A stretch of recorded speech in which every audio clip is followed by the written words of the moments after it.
Bunganaya outside of Demico, the western pavement of Demico, and there.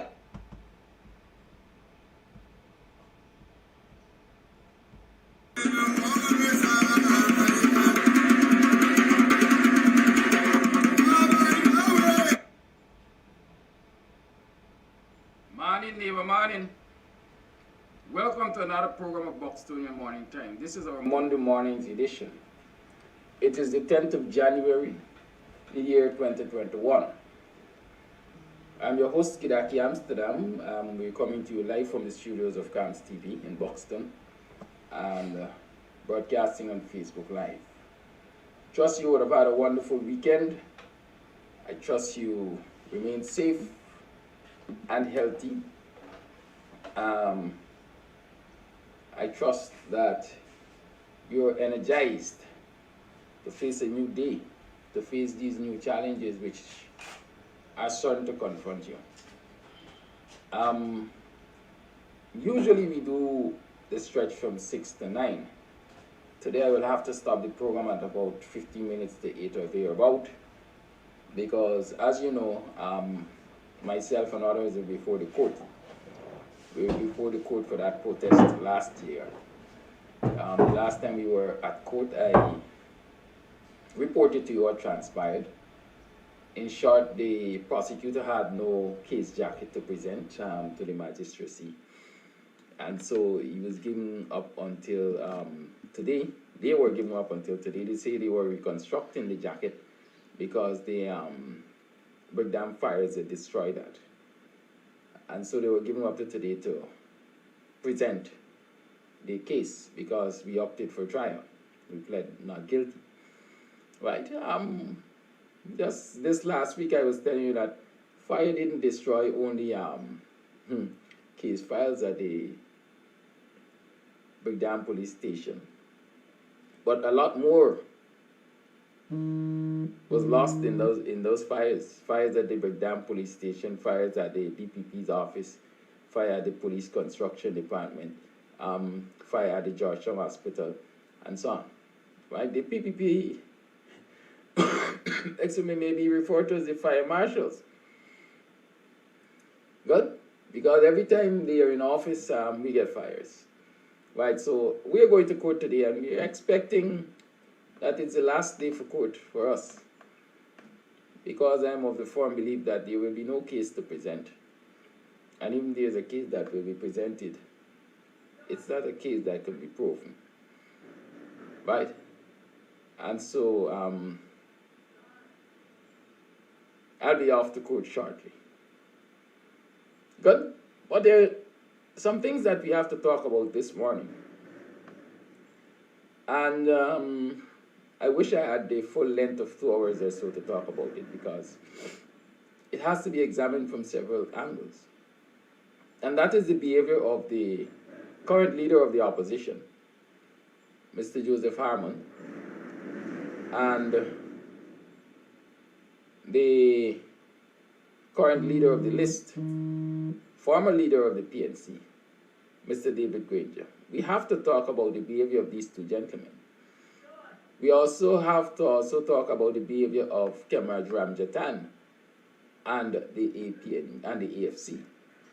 All come together. We have to talk about the behavior of people in the APNU, AFC.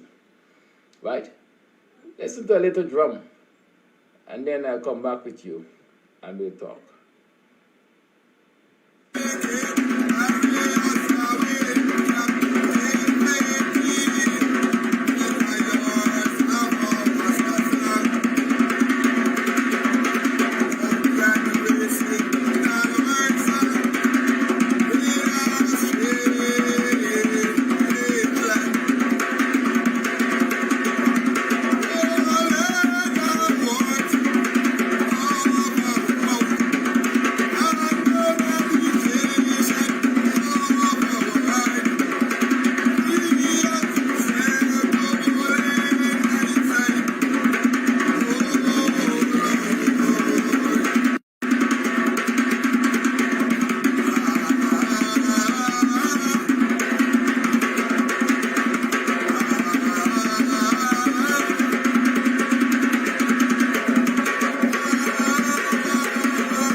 So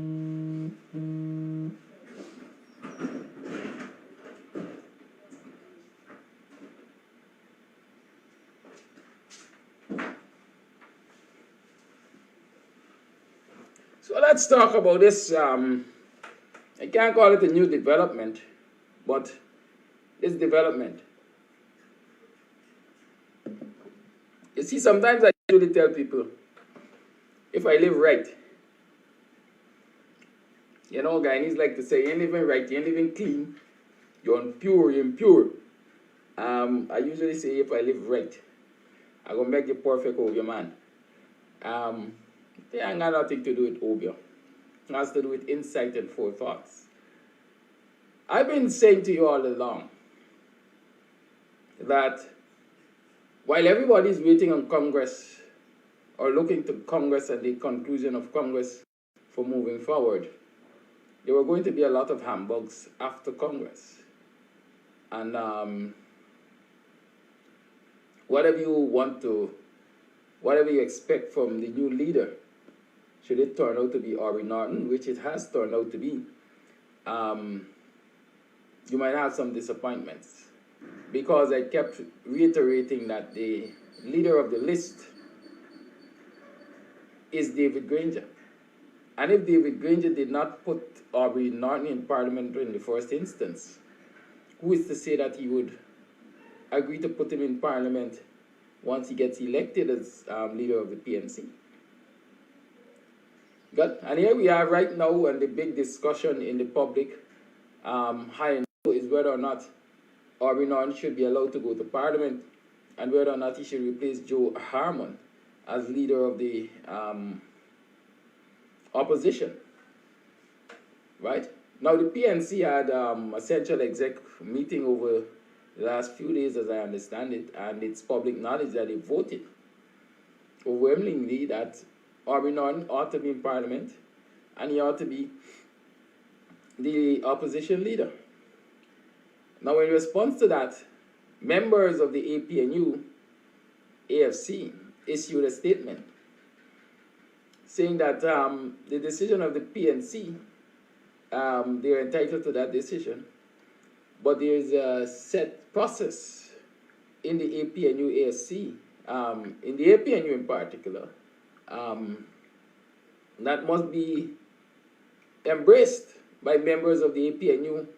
And so if they want changes like the removal of Joe Harmon and so on, there's a process which the members have to go through.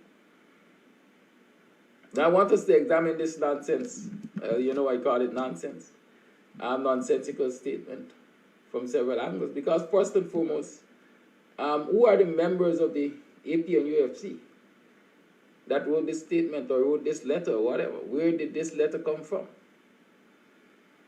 I'll tell you as far as I remember, the APNU, the leader of the APNU, the chairman of the APNU, I think that's the correct position name, is David Granger. The general secretary is Joe Harmon. Now, those of you who remember the APNU will know that it was formed by the PNC and the WPA to start with. The PNC and the WPA. Subsequently, you had JFAP joining. That's the Justice for All Party, Sharma. CN Sharma, that is.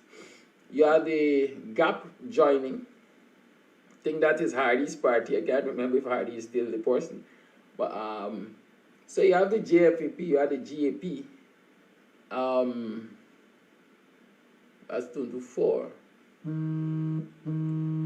And there's another, you had Keith Scott's party, right? Those were perhaps the 5 parties that made up the APNU. But the major partners in the APNU were really the PNC and the PNC and the WPA. Now, you will remember that the WPA walked after the elections. So the WPA is effectively not a member of the APNU. JFAP also walked. And so JFAP is not effectively a member of the APNU either. Keith Scott party walked as far as I know. Good? And so there are 3 partners out of 5, if I remember the correct construction. Permit me. 3 out of 5 partners from the APNU who left. And so the APNU that we're talking about, quite frankly, is a shell.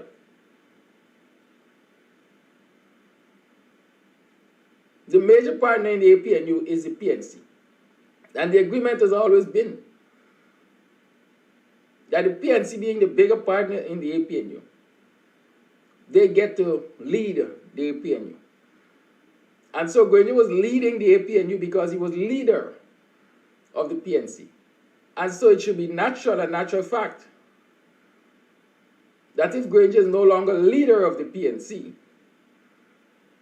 then he should be removed as the leader of the APNU and make way for the new leader of the PNC. But that is not happening. Harman comes also from the PNC, one can argue. And so the leader of the PNC is saying, listen, these 2 folks who are currently representing us at the APNU, we want them withdrawn and replaced. Then that's a natural part of what happens. Organizations have a right to withdraw their representative or cycle them out. And I think the PNC has a right to recall David Granger and recall Harman. But here are these 2 folks, quite frankly, without a constituent. They have no constituency. If you look at the numbers at the last Congress, party members have spoken overwhelmingly that here, we don't want Joe. Look at his numbers, look at his showing in the Congress, look at the leadership race. They've spoken, we don't want Joe.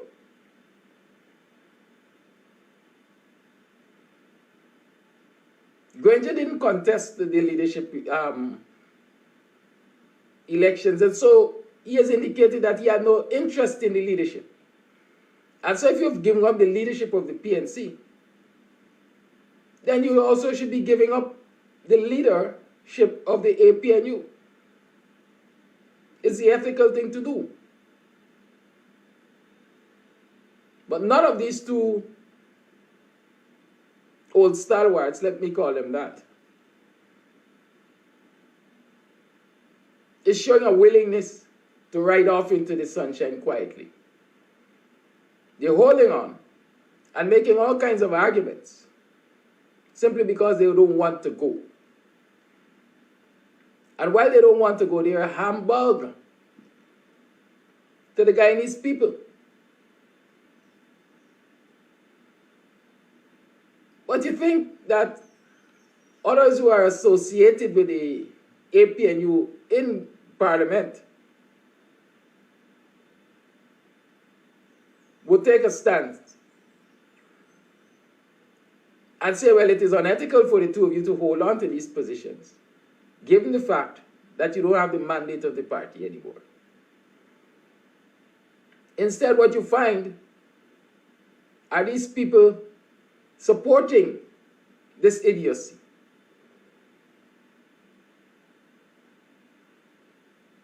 I understand it is the AFC's position that they support, uttered allegedly by Comrade Ramjatan, that they support Harman as leader of the opposition. The JFAP also came out and made a statement. But the fact is the JFAP left the APNU. So the JFAP really ain't got no bearing on what is happening in this so-called AP, this so-called coalition.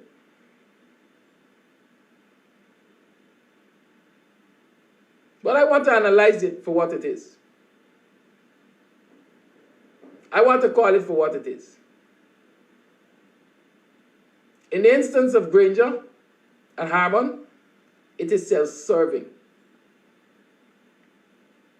Harman took a chance. He gave up his U.S. citizenship.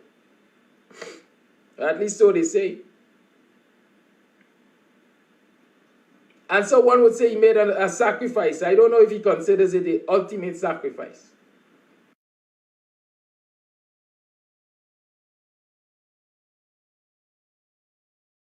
From under his feet, the rug of leader of the opposition and the access and clout which he perhaps currently has to forward his own business and personal interests could be damaging to him. On for dear life, empowered by Granger, who ultimately controls who goes to Parliament and who gets removed from Parliament because he's the leader of the list. So the two of them are self-serving, serving each other. You scratch my back, I scratch yours. And they're doing that standing on the shoulders of the Guyanese people.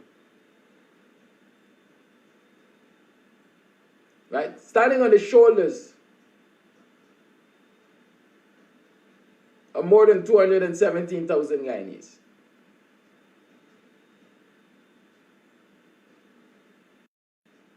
In the instance of Sharma and Ramjatan,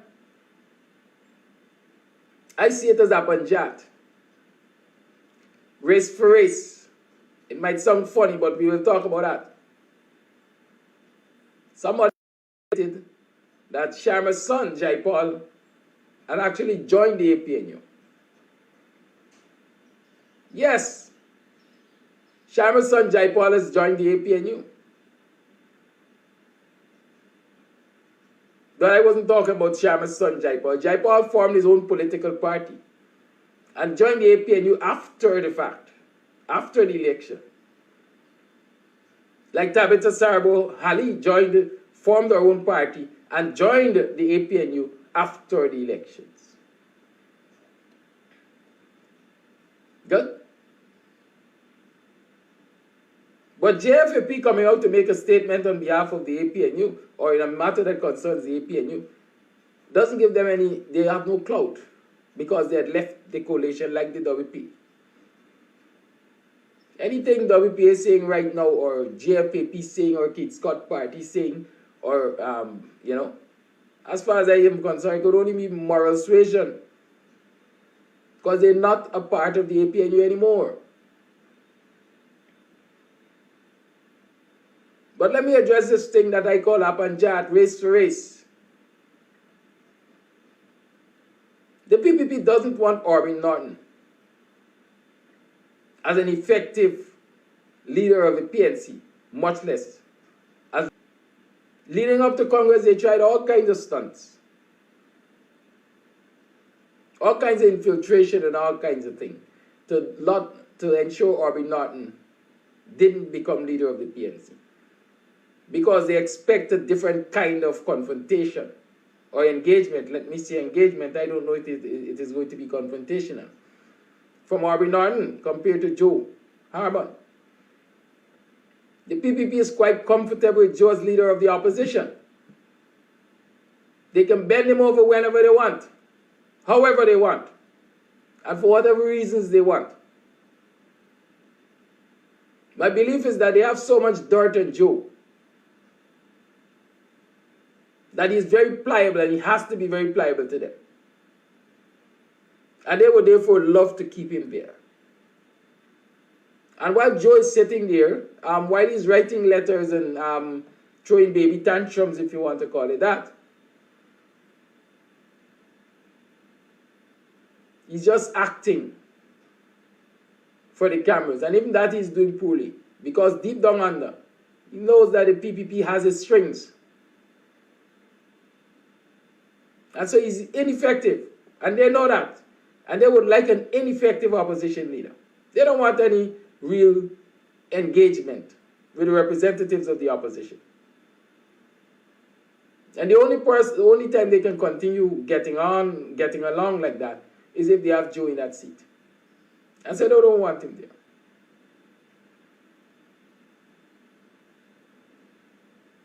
So they will do anything to keep Joe there. They don't want Aubrey there. Aubrey is still to be tested in that seat, quite frankly.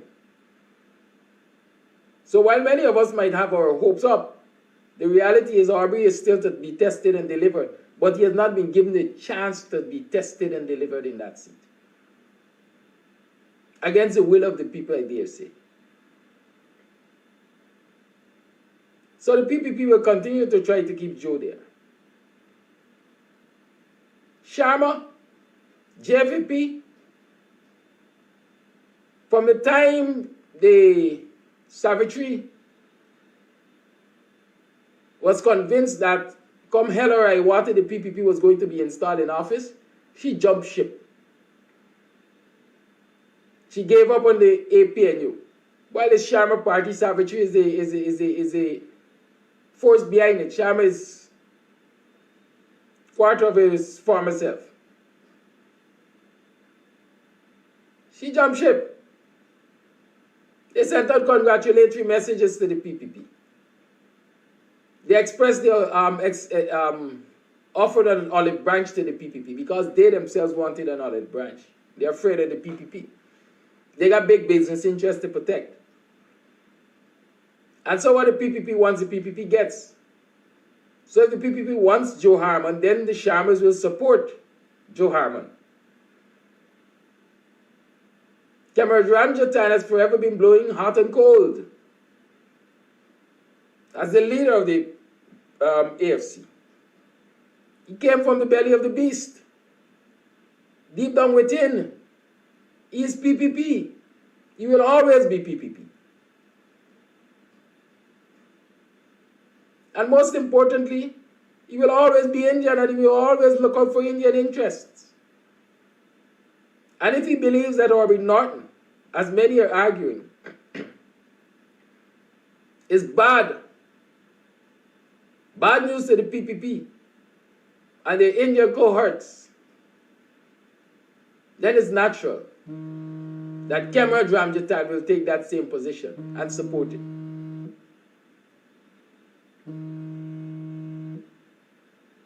But we should find out, we perhaps should do a public poll. Did the AFC have a caucus, a meeting to discuss this new development before that statement was allegedly made by Kebraj? Or is it a Kebraj Ramjatan's position? Fatima Punch is asking if one of the MP can step down and give Norton a seat. No.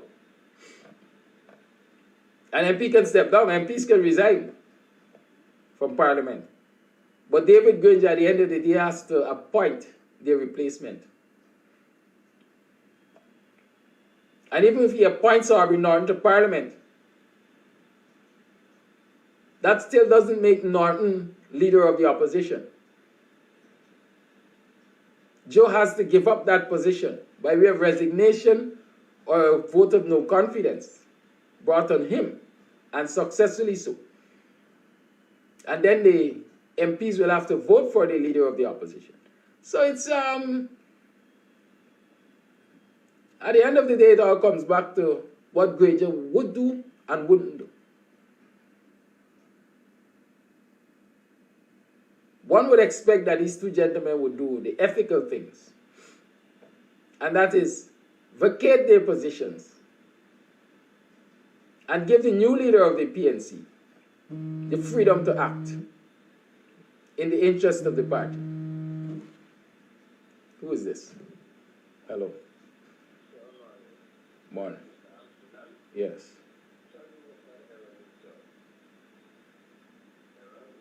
Yes.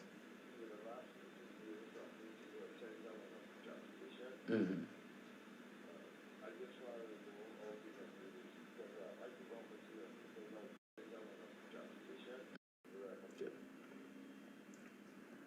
Yes.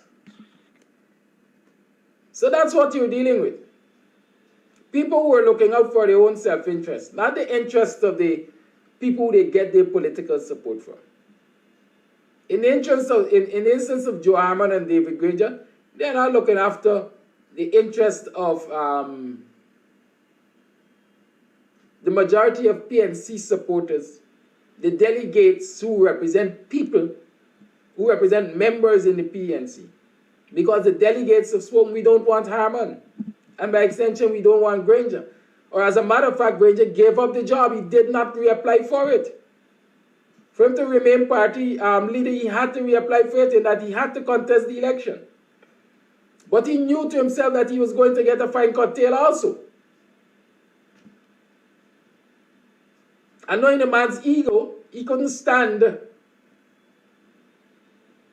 being beaten at a leadership election by a man named Orby Norton. He couldn't stand it. And so he didn't take the chance of going into the race. So if you give up the leadership job, then give up the representative of the list, which you got simply because you were leader of the PNC. I understand the only person that did the decent thing in this whole arrangement is Amnali. I understand Amna resigned. She held a position, I can't remember if she was deputy leader of the list or if she was chief scrutineer on the list or whatever, but I understand that she has withdrawn from that position. What happened to the others? You only got political integrity?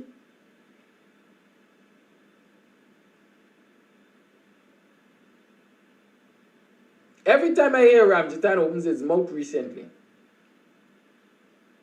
all I'm seeing is Ramjitan positioning himself for a new embrace with the PPP.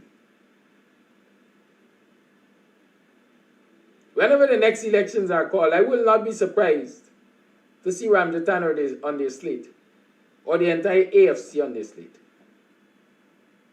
I said it before, maybe not as openly as that, but I'm saying it now. And so all of these masquerades that you're having from Ramjitan, supporting this lunacy,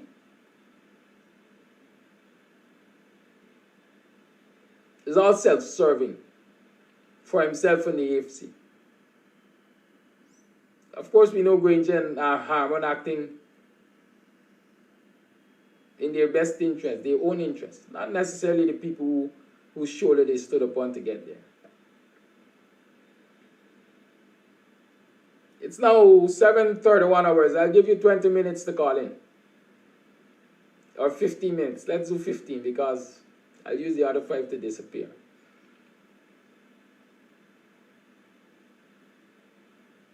Six 225 is the number to call. Let me hear your opinions on this matter. Remember, I have to get out of here because I have a date with the court. Hopefully it's the first and final one for the year. But for as long as there is activism, activists and look forward to being before the courts. Trust me. Because you can't allow yourself to be daunted by the possibility of getting locked up on some trumped-up charge and so on, so long as you're an activist and you're serious about your activism. 622-5933 is the number to call.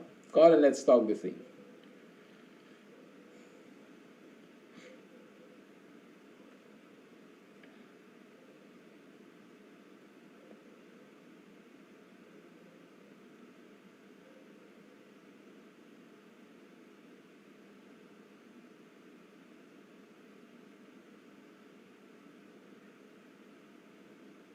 But it seems as though we're too early for calls. Nobody is prepared. So, got a nasty one that's breaking now. But that's a good sign. It shows that I'm in recovery. Call your live. Good morning. Good morning, Mr. Amsterdam. Good morning, all viewers. I had to come out of my sick bed this morning to make sure my voice is heard this morning. I'm pretty sure I want to start with Kemraj Ramlachan and the AFC. You know, we sit around and we want to talk about Kemraj Ramlachan, but I have been calling out Kemraj Ramlachan forever because I know him personally, but I need to move the goalpost a little this morning. We have to remember that people like Sherrod Duncan is also in Kemraj party, and Cathy Hughes and those people, and we got to put pressure on them also. You know, we've been following Sherrod all over the place. We need to start putting pressure on Sherrod to call out Kemraj. We know Kemraj is PPP. We know Kemraj is another head of that snake because I call him out all the time. But we need to also put pressure on the other AFC members and let's see where they stand, because they're enjoying our support spinning off of the PNC. So we need to put pressure on them also. As for Granger and Harman, yes, we need to do a public poll, or we need to sign a petition and petition Granger and Harman and see where they stand on that. So that's all I want. You don't have enough time this morning, so that's all I want to say this morning. Thank you, caller, and thank you for your consideration. 6225933 is the number to call. It remains open.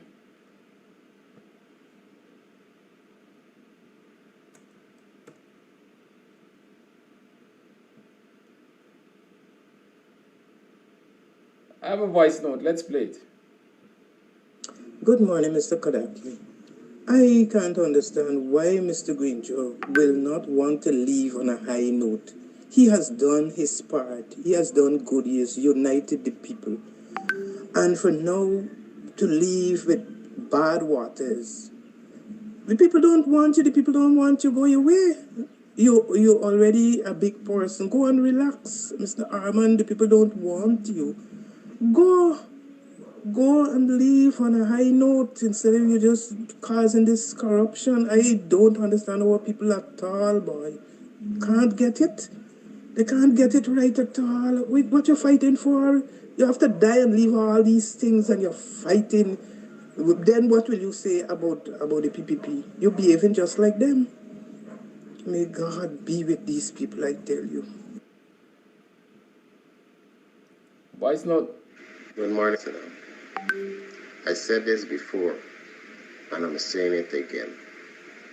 Harman and Granger, Cathy Hughes, and the whole cohort of them already take their share and went off and living comfortable on the back of the Guyanese people.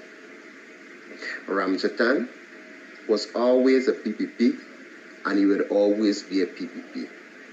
So Ramjatan and Ganesh Maipal and all these guys who are talking, they were always PPP and they will always be PPP. That's the reason why they're supporting Harman. They're supporting Harman to oppress the PNC because they don't want the PNC to get into power. If Norton get into office, he would expose the dark secret of the Armand, Granger, Ramjatan, Raphael Chatman, Cathy Hughes, and the whole cohort of them. That's my take this morning. Lines remain open. 6225933 is the number to call. Voice notes. Well, this is two. Yes, these are. I'm not too sure. It's the jail, the bond, the cinema. Where James Bond was, where James Bond is there's where they had the office, and what other place it got? I don't got no other place. It's just the bond, the jail, the cinema. Leave where James Bond what is right now was the office and the shopping plaza.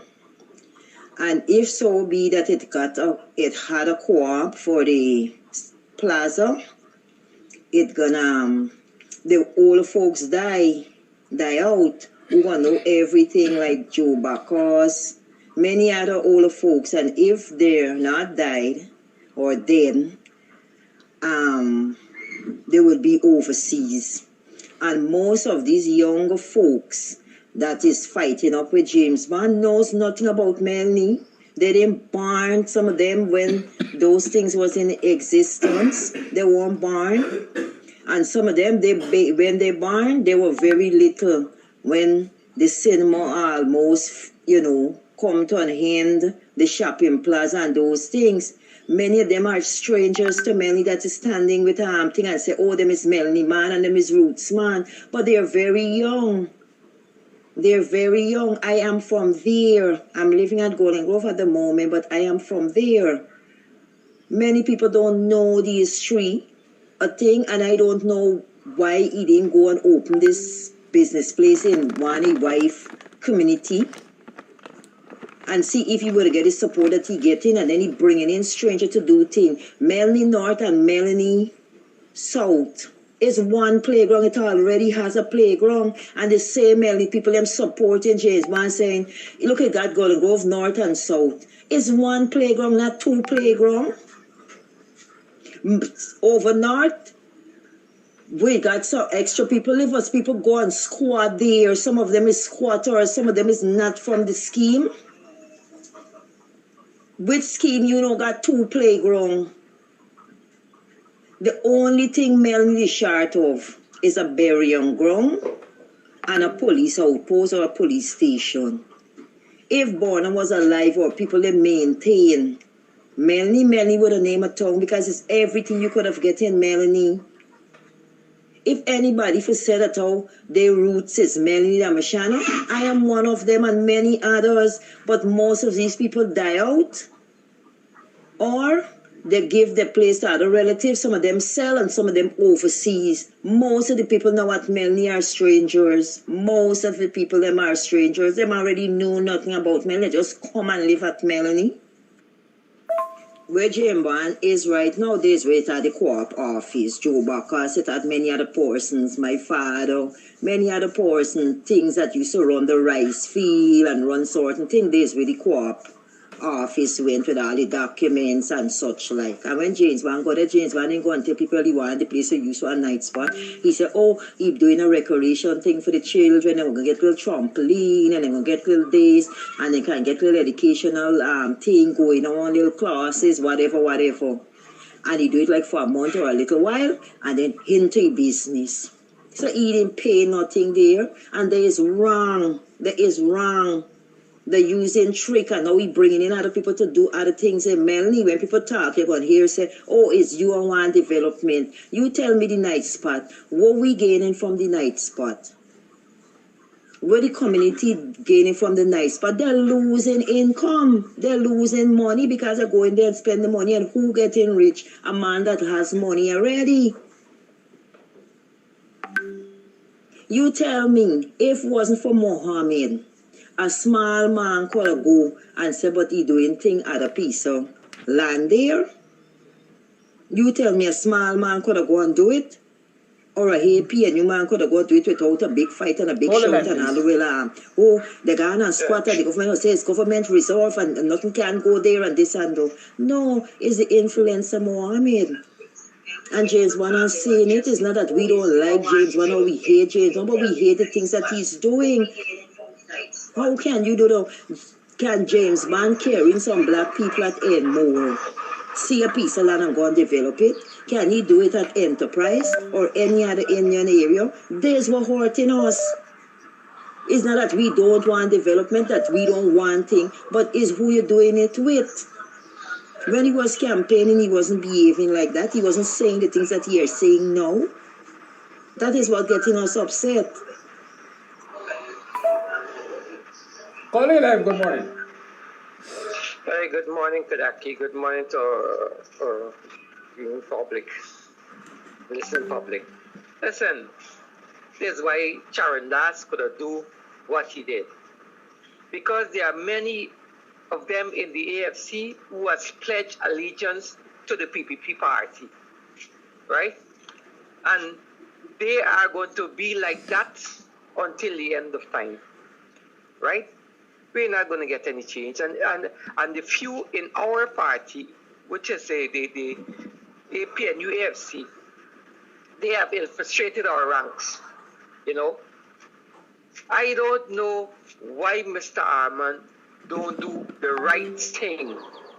He knows that he lost the election fair and square, right? And by a wide margin. Step down and give Arby Norton a chance. You know, for the leadership of the party, right? The role is not an easy role, right? It's not an easy role. And I don't know why this guy don't step down. And Granger and all, he's just a placeholder, you know. Why is it these guys taking up space in the party, right? Probably they have their own agenda, and the agenda is not in keeping with the APNU party or the PNC party. These guys need to step aside. They need to step aside. Persons from civil society who are aligned with the PNC party, we have to come out and let our voice be heard. That Granger and Armand needs to go. And this guy Cameron Jitan, who's blowing at here all the time, he allegiance it with the PUP party. And persons in the AFC who don't agree with him need to call him out for what he is. They need to call him out. That's my take. Thank you very much. Thank you, caller. Lines remain open. 6225933 is the number to call. You can take 2 other calls, and then I have to get out of here. The morning commute is crazy usually.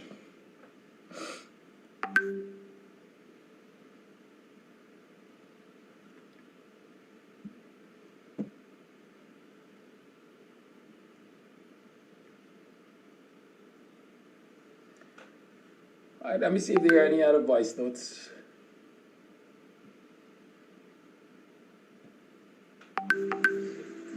Good morning, sir.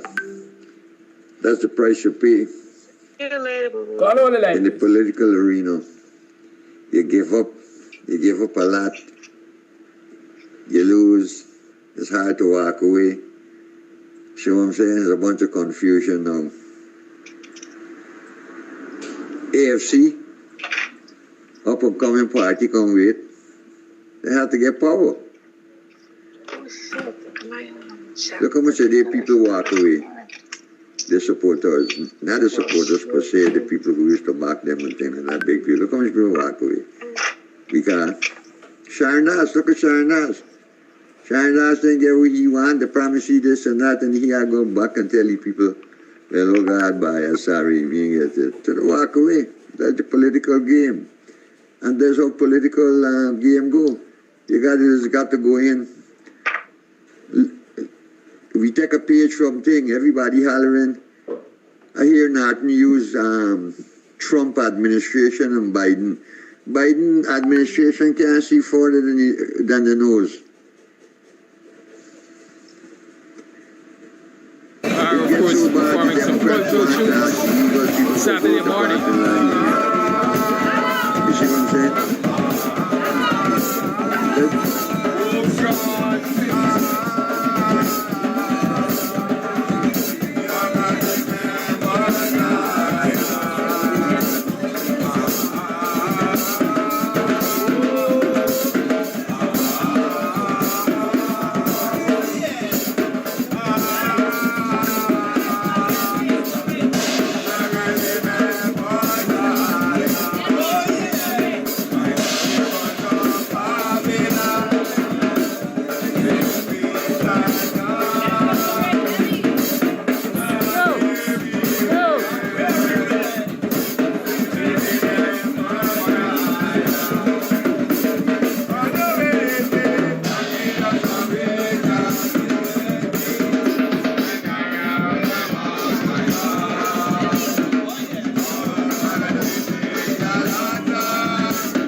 Nation, away you nation.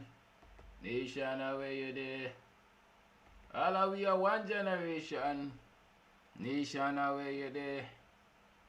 Congo people are the highest nation. Nation, away them there. Nation, come, show me emotion. Nation, away them there. Good morning, folks. Welcome to another program of BUXTONIAN Morning Time. Guyanese at home and in the diaspora, regardless of where you're joining us from. Welcome to the program. Welcome, welcome, welcome. I trust you had a great day yesterday. You were productive. You earned a lot of money. You stayed safe. Excuse me. You stayed safe. You remain healthy. And you got some good rest yesterday. I hope you're rejuvenated and you are ready to face your challenges today. Regardless of how those challenges come in many forms, right? And they come from people you know and people you don't know. They come from places you expect and places you don't expect. But at the end of the day, you must be prepared to face your challenges. You also must be prepared to embrace your opportunities. A lot of people fail because they fail to prepare. They say it is better to... They say failure to prepare is failure to succeed, right? And a lot of us, we fail to prepare for the moments when they confront us or when opportunities present themselves. A lot of people like to talk about luck. Why you lucky? Look how you get in there by. But you know, the thing is, luck really is opportunity meeting preparation or preparation meeting opportunity. So unless you're prepared for the moment, it will pass you by. And some of us may not even recognize that our moments have passed us by. Good? And so when we're galloping in the wilderness and thereafter, we're saying, "Bye, I ain't lucky at all. It's sheer bad luck. I'm not succeeding." But you fail to recognize your moment. Good? Also the saying that if your boat fails to come in, you have to swim out to meet it. Sometimes you have to take destiny into your own hands and do what you think will change your fortunes. Good? So far, I don't see a lot of us citizens of this country swimming out to meet our boat. I don't see a lot of us preparing for when the moment comes for us to embrace the opportunities that will present themselves. Good? My encouragement is that we have to start looking forward. We have to start looking around us, seeking out those opportunities or identifying those opportunities which will put us in a better place, and start working towards being in a position to grab them up whenever they present themselves. Yes, we know that we're challenged in this country. It's a difficult thing. For black people especially, we've been pushed on the sidelines and we've been marginalized. Good? But sometimes, you know, it is when you're really faced with these hardships that when you're in your darkest moments, that you shine the brightest. Good?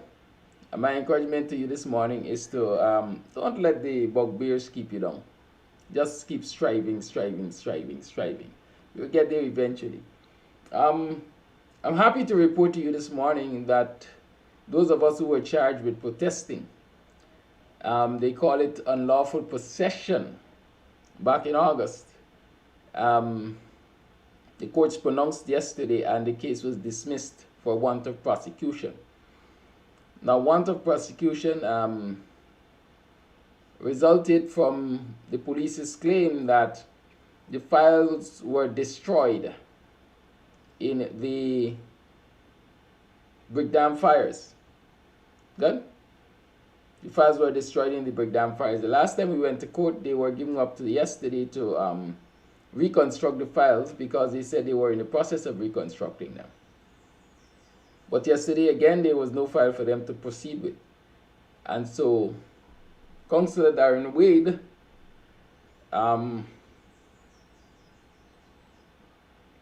asked the court to dismiss the matter. And the magistrate did just that. The matter was dismissed. The matters were dismissed for want of prosecution. And so today we do not have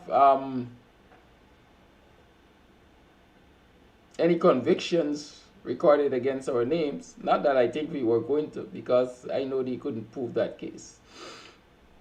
But we don't have another day to go to court, at least not on that matter. And not I said not on that matter, because I look forward to many more protests. And as long as you're an activist and as long as you're a protester and so on, you can expect to be dragged in by the police under whatever cloak and dagger excuse. Good?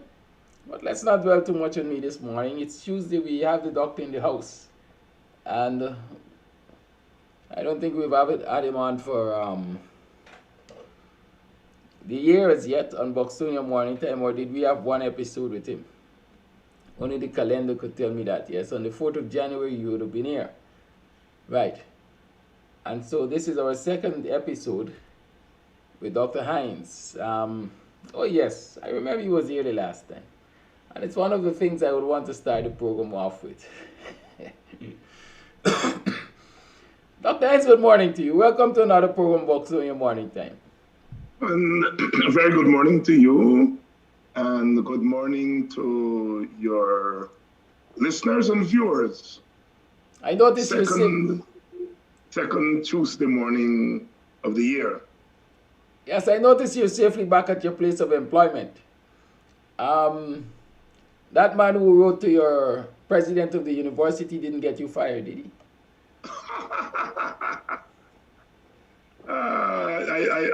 I've forgotten that, so insignificant it was. But, you know, life goes on. Mm-hmm. Universities have better things to do with their time. You know, but just as how you were accused by whatever his name, I honestly can't remember his name. Roy what? Roy something. Prasad? I can't remember.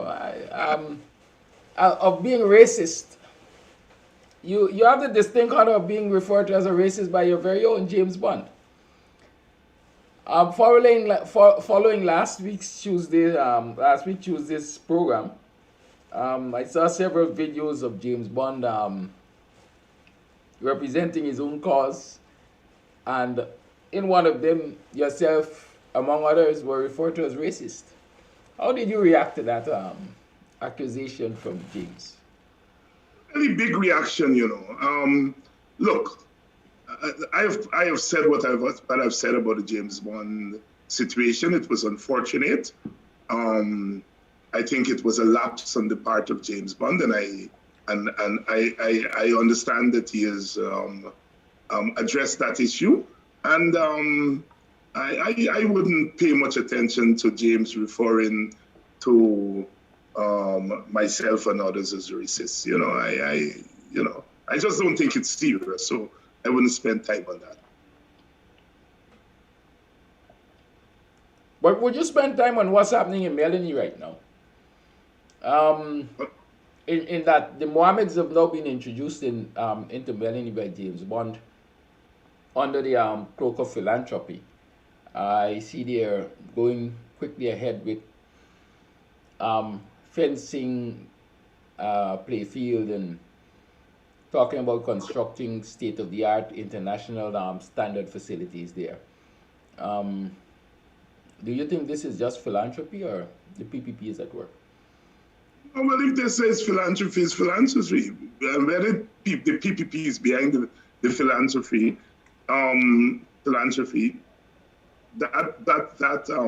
that would be known in time to come.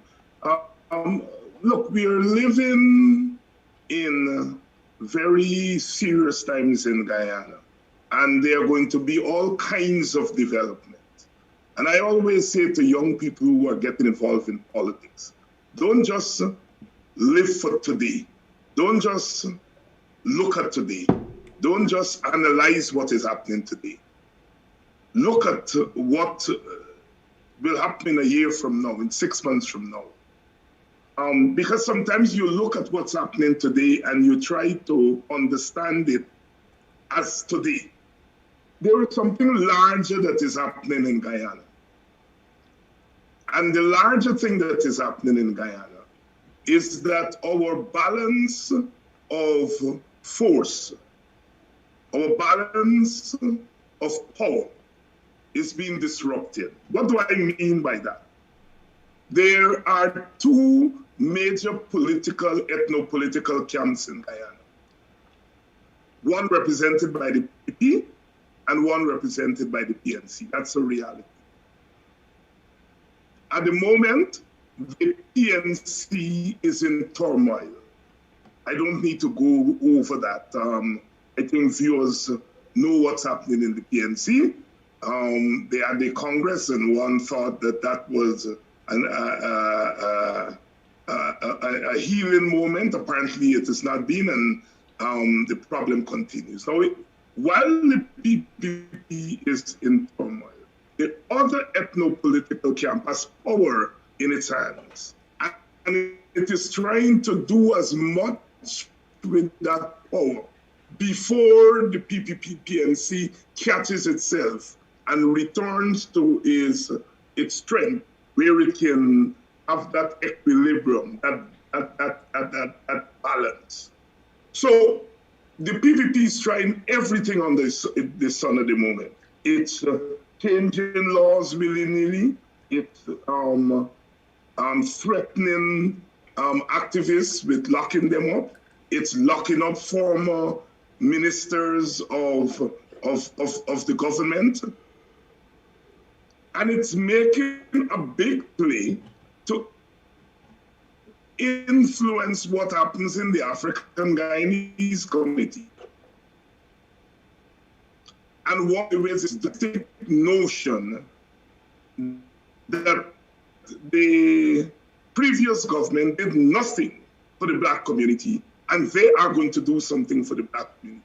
And the way they're going to do it is not through policies, because as far as they're concerned, Black people don't deserve policy. They're going to do it through handouts, all right? And they are going to use various media through which these handouts would be funded. Now, I don't know whether this initiative in Melanie falls under that, but it smells like that, right? And it's one of those things that we have to live with until we can stop it. It's as simple as that. It's as brutally simple as that. The African Guyanese community is vulnerable because it has no political defense, because the party to which it has entrusted that task is in turmoil and not able to carry out that task. That leaves the community exposed. And if the community is exposed, certain things are going to happen in the community. And as I said, let me not sit here this morning and try to say, oh, we can do this. Whatever we can do to be long term. Long term, we will have to work on getting the African Guyanese community back on its cultural footing first. And that is medium to long term. That's not going to happen tomorrow. And secondly, the PNC will have to get its acts together. And when it gets its acts together, these things are going, the community is going to be less exposed. It is as brutally simple as that. We have to live with what's happening in Melanie and what's happening in other communities because of the gathering of political forces. And so the short is the PNC needs to sort out its issues speedily.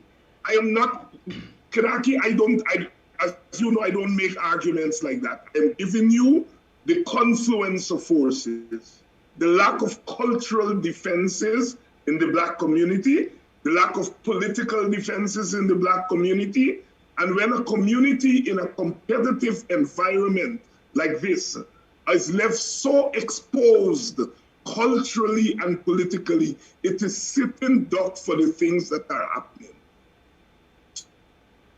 So our political and cultural environment have to evolve to the point where the community is defended. At the moment, the community is without defense. And one of the major issues it would seem confronting the PNC right now as one of the political or sources of political defense to the Afro-Guyanese communities. And one of the major issues that apparently is confronting them is this leadership issue. Aubrey Norton recently elected as leader of the PNCR, not in Parliament. Joe Harmon in Parliament, not in the leadership of the PNCR. And so there's this split of leader of the PNCR and leader of the opposition. I understand recently there has been a vote at the Central Exec Committee for Aubrey Norton to be sent to Parliament and to replace Joe Harmon as leader of the opposition. That news was followed by a press statement coming from members of the APNU saying that there's a process in the APNU which must be followed because the PNCR simply can't say that this is what they want and get it. I am sure you've been following those issues. Your comments on the current state of things, this open battle among members of the PNCR for leadership of the coalition. Well, there are two things I would like to say on that matter. First is that, look, that matter is clearly an intra-PNC matter. The PNC got to look after their own business. The rest of us, that's not our business. It's not an APNU business. It's not a coalition business. It is the PNC business. One. Two, the reason I say that is that my knowledge of the workings of the APNU is this. Positions and the spoils of office have been allocated to parties. The big spoils that came to the APNU since its formation have gone to the PNC, and the PNC decide who will fill those spoils, who will fill those positions. When elections were over in 2011, 2015, the PNC decided how the votes will be, how the seats will be divided, and once they decided how the seats will be divided and they took the majority of the seats, that party named the people for the position. When it came to naming the presidential candidate, that party claimed the presidential candidate. We never sat around a table and had an election.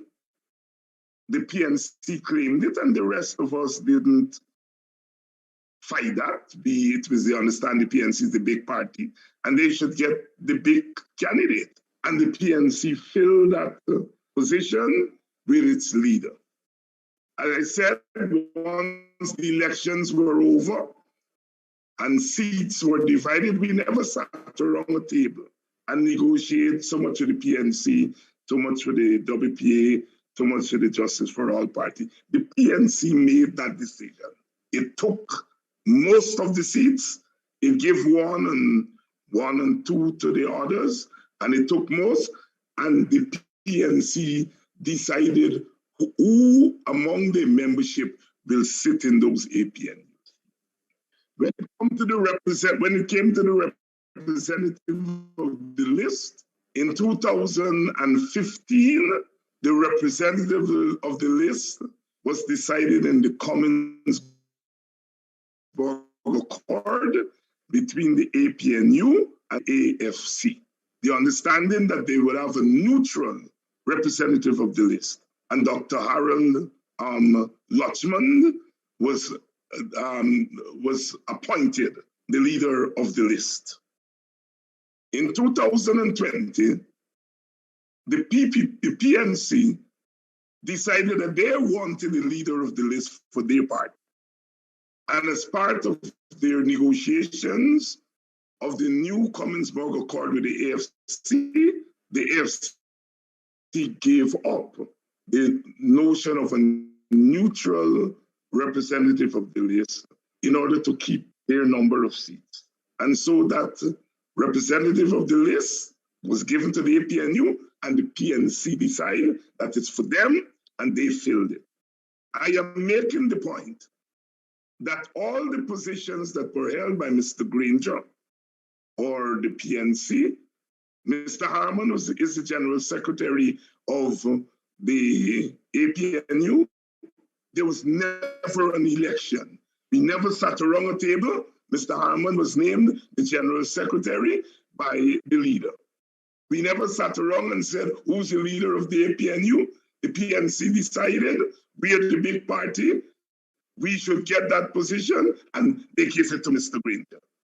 I am making the point to your viewers here this morning that no position within the APNU and the AFC was there an election. There were negotiations, and out of the negotiations, parties were allocated positions, and they filled those positions with their members. That is how it works. So the logic is Mr. Granger holds the position of leader of the APNU as representative of the APNU AFC list because he was the leader of the PNC. The PNC appointed him, I assume, or he appointed himself. The PNC people have to say whether they sat down and decided that Mr. Granger would be the leader of the list. They will have to tell us that. The point is that he holds those positions because he was the PNC leader.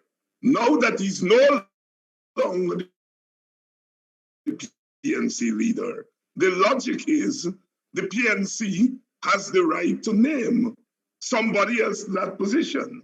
And the PNC, it seems to me, will have to decide whether it will name Mr. Harmon, Mr. Norton, or whoever else it wants to name.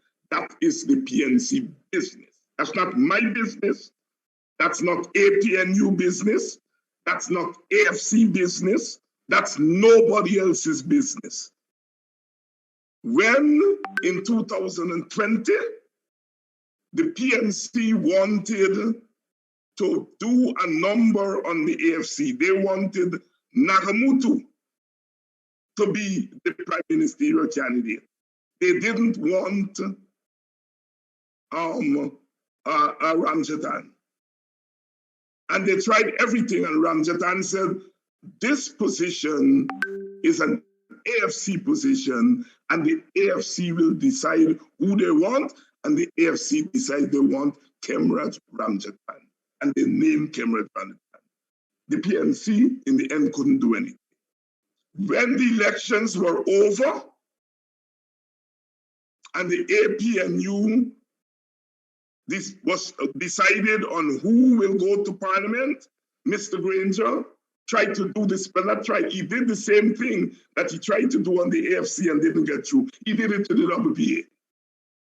He said he don't like Hinds and Ramjatan. Well, he didn't say, but apparently he didn't want Hinds and Okunse and all the others. He wanted Sarabo Ali, and he chose Sarabo Ali, and he got away with it because the WPA and the PNC did not have an accord. And as viewers know, listeners know, the WPA walked because of that. He tried it with the AFC. He couldn't do it because there was an accord with the AFC. He tried it on the WPA, got through because there was no accord between the APNU that says in writing that the WPA has to decide for itself, right? And the WPA walked from the coalition. Let me take us back to 2015, 2011, when the APNU was formed. The presidential candidate for the APNU, it was agreed that the PNC would get it, and the PNC took it, and they named Mr. Granger as their presidential candidate.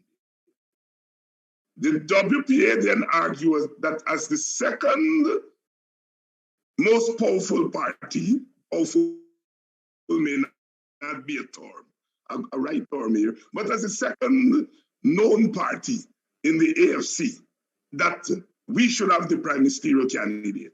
And we negotiated for months, from June to October, because they didn't want to give it to us.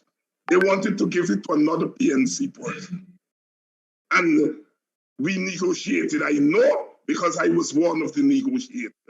We negotiated from June to October that the WPA should get that position. They finally relented and they gave the WPA the position, and we named Rupert Roopnarine, Dr. Rupert Roopnarine, to that position. I am going through all of these things to say that it is the parties who name people to positions. It was so then, and I don't understand why people are saying it should not be so now. The PNC gets to name the representative of the list. They get to name the leader of the APNU. And they can choose whoever they want to. That's not my business. I'm not getting into the Harman versus Norton business as PNC business. I'm staying out of that. All I'm saying is that it is the right of the PNC. It is the practice in the APNU and the coalition for parties to name their representatives to positions. And so the position, for all intents and purposes, is now vacant, or it should be vacant. Mr. Granger is no longer the leader of the PNC, so he does not automatically hold the position. The PNC will have to decide whether they want Mr. Granger to remain as representative of the list, to remain as head of APNU, to whether they want Harman to hold those positions, whether they want Norton or whoever else. It is their decision to make. This issue is not a legal issue. It's a political issue. It only becomes a legal issue if the politicians in the PNC cannot solve it. If they don't solve it by sitting down and coming to some agreement, then what I am calling the nuclear option will kick in. That is, the Norton faction could go the legal way and file a vote of no confidence against Mr. Harman. That's the legal way. But that's a last resort. That's a last option, because the issue is not legal. The issue is not constitutional. I hear them talking about the office is constitutional. Yes, the office is constitutional. But how the person got to the office is a political decision. And that decision lies within the PNC. So I'm giving this long explanation so the viewers can understand what is the issue at play here. The statement by the APNU is an erroneous statement. The APNU is a non-working organization. The APNU was formed by the PNC and the WPA. And there were two decision-making processes in the APNU. One was those who were admitted to the APNU, like the NFA and the JFAP and so on, that there'll be decisions there. But if the APNU has a problem, the WPA and the PNC will use what is called bilaterals to solve the problem. Once Mr. Granger took control of the APNU, the bilaterals between the WPA and the PNC was thrown through the window. Mr. Corbyn honored it. But once Mr. Granger took office, he threw the bilaterals through the table. So once something went wrong in the APNU and the WPA asked to meet with the PNC to solve it, the mechanism was thrown away by Mr. Granger. The other mechanism where all the parties of the APNU would meet to make decisions, that was also initially thrown through the window. until the WPA kick up a stink in 2017 and had an emergency meeting that was all over the media. This was after Mr. Granger fired Dr. Ruth Narain from the Ministry of Education. Yes, he was fired. Our nominee was fired, removed from a senior ministry and given a department of public service. And we kicked up a stink. And we met Mr. Granger and the PNC delegation. I know because I led the WPA delegation. I was one of the leaders of the WPA delegation. And we met and we agreed, among other things, that the APNU must start functioning. It must start meeting and it must start making decisions together. We left the meeting, we shook hands, and we had one meeting after then, and then that's it. There was no follow-up on the agreements we made. And whenever the APNU met, leadership met after that, it was for routine for the PNC and the president to report to us. During the impasse from March to August, the APNU probably had one meeting in which we were reported to. We were not part of the decisions in the 5 months. The WPA walked after the elections were over in August, and for all intents and purposes, the APNU died because the two functioning parties were the PNC and WPA. WPA walked and the thing died. So for somebody to write a press release, say talking about APNU rules and all of that kind of stuff, it's nonsense. The APNU exists in name only. And so the issue before us is not an APNU issue. The issue before us is a PNC issue, and the PNC has to solve it.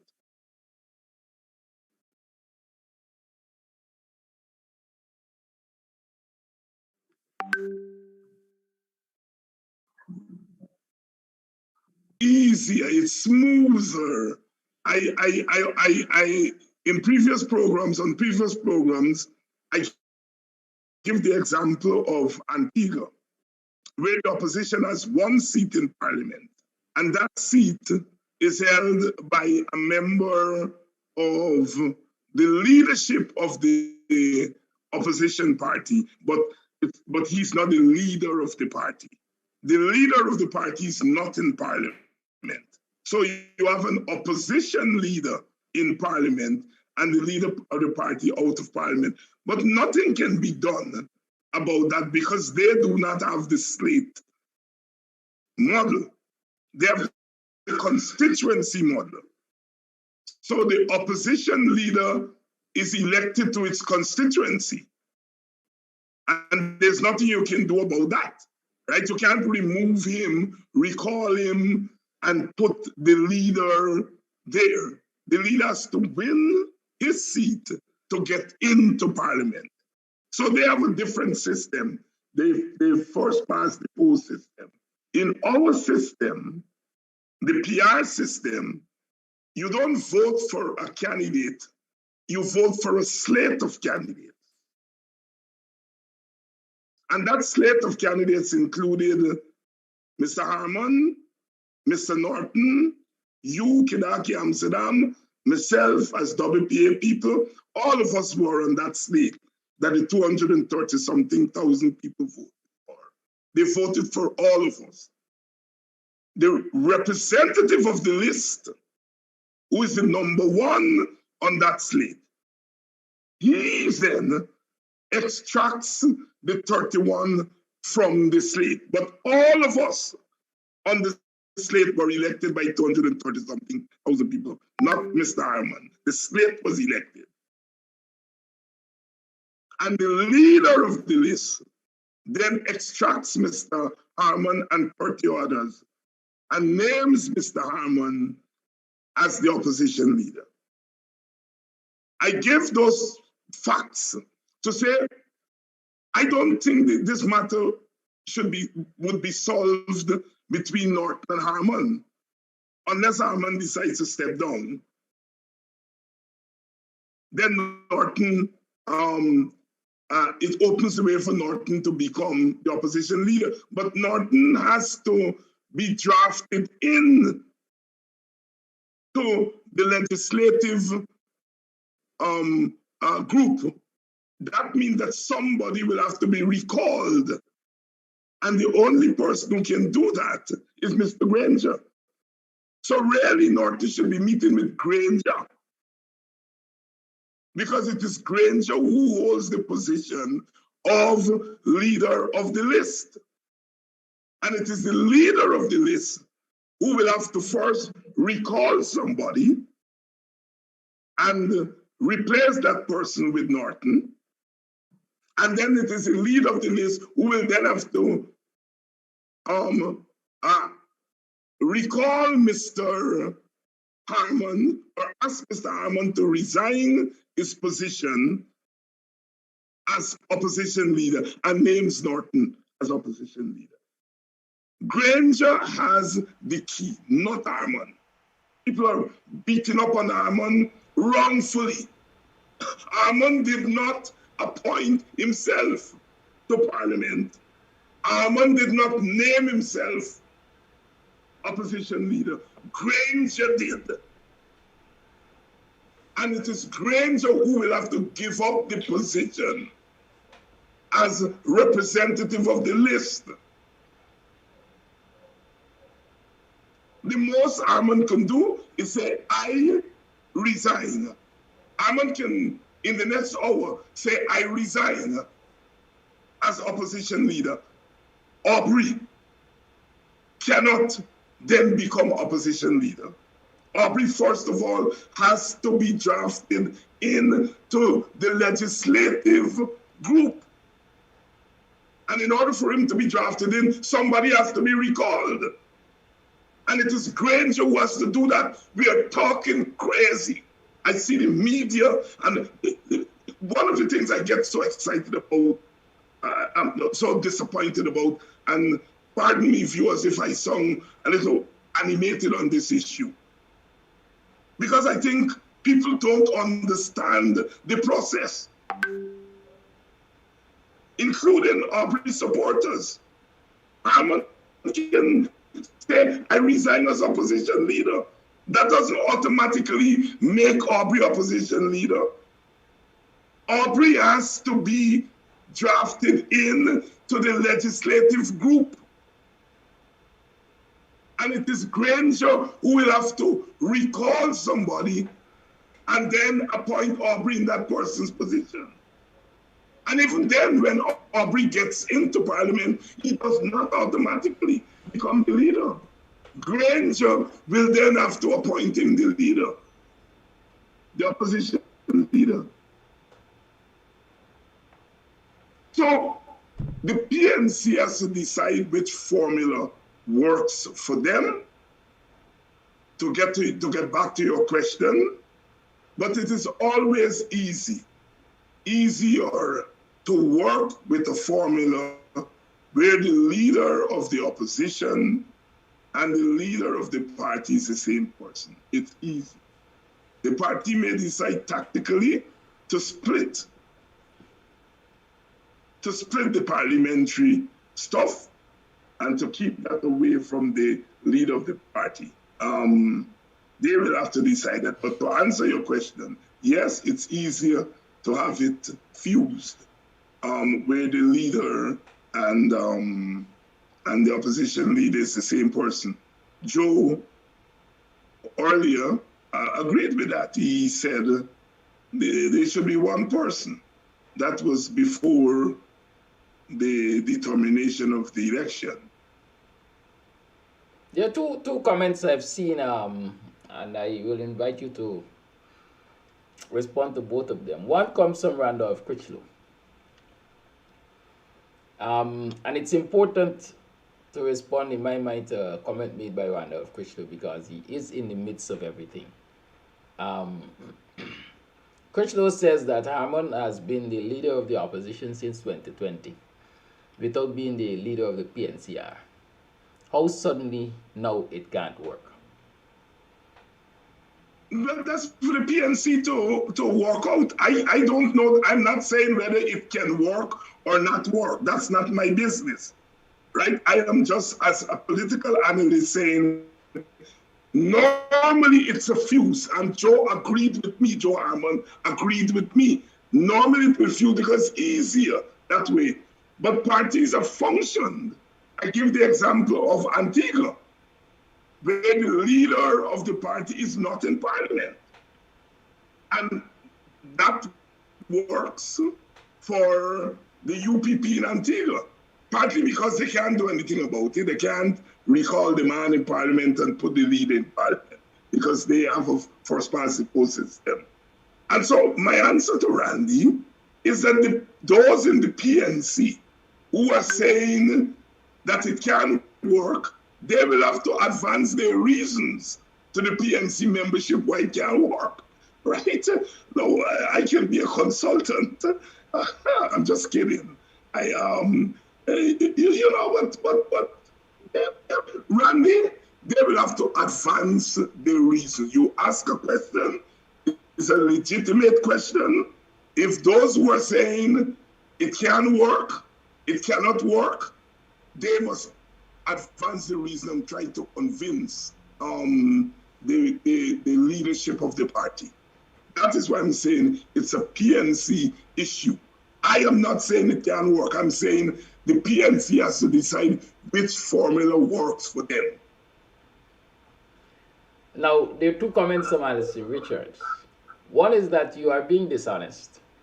Yes. Because you can't live in the US and be in parliament. I guess that comment is in relation to your explanation about how Granger decided who he wanted from the WPA to go to parliament, and the WPA walked.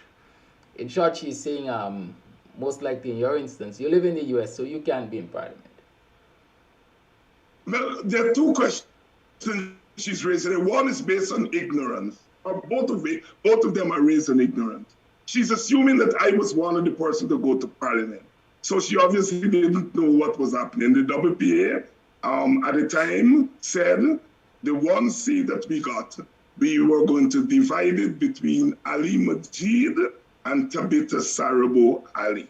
And that Ali Majid would go first, Ali would do the second part.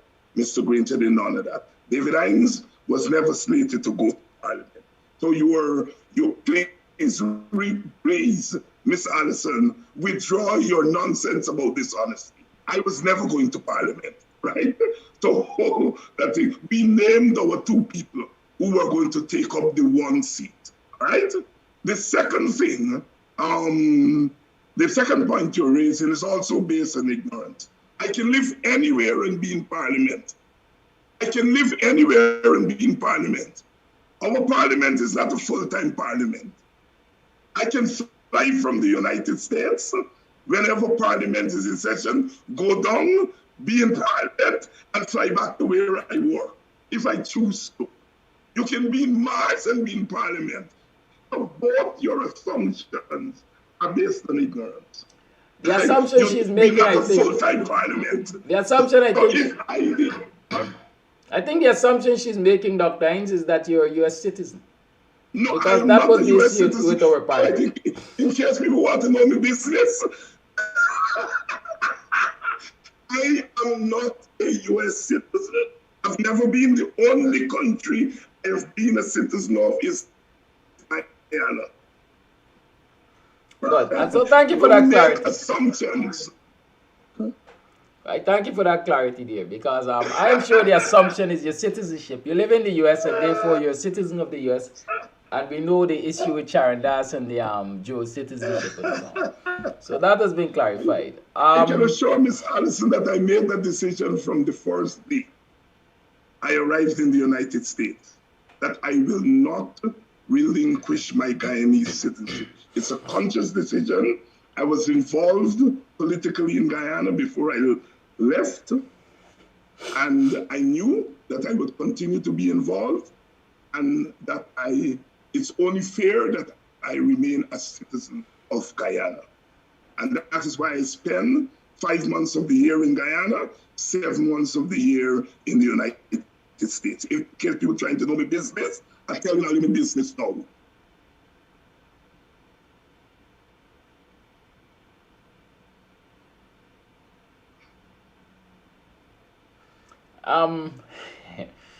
You know, okay, Randolph is using you as a consultant you offered to be. Yes. So you're saying one final point, one big problem Aubrey faces is that the perceived grassroots arm of the party did not give the parliamentarians any support because they felt aggrieved that Granger sent them I'm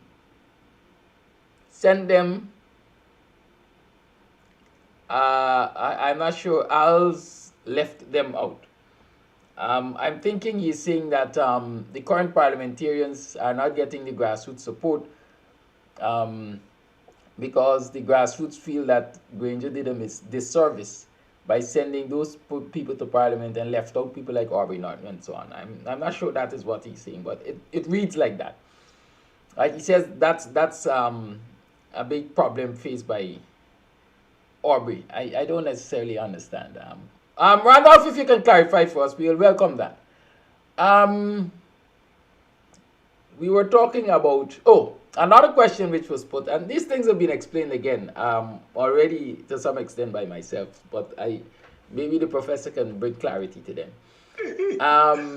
One person is asking if Granger remains the representative of the list for life, number one, and number two, if Granger gives up the representative of the list, if it is not natural that the AFC in Cameron Ramjatan will take it up as the deputy.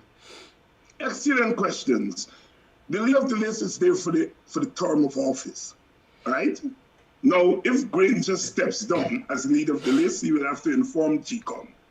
And under normal circumstances, the deputy leader of the list, who is Cameron Ramjatan, will move up to fill that position.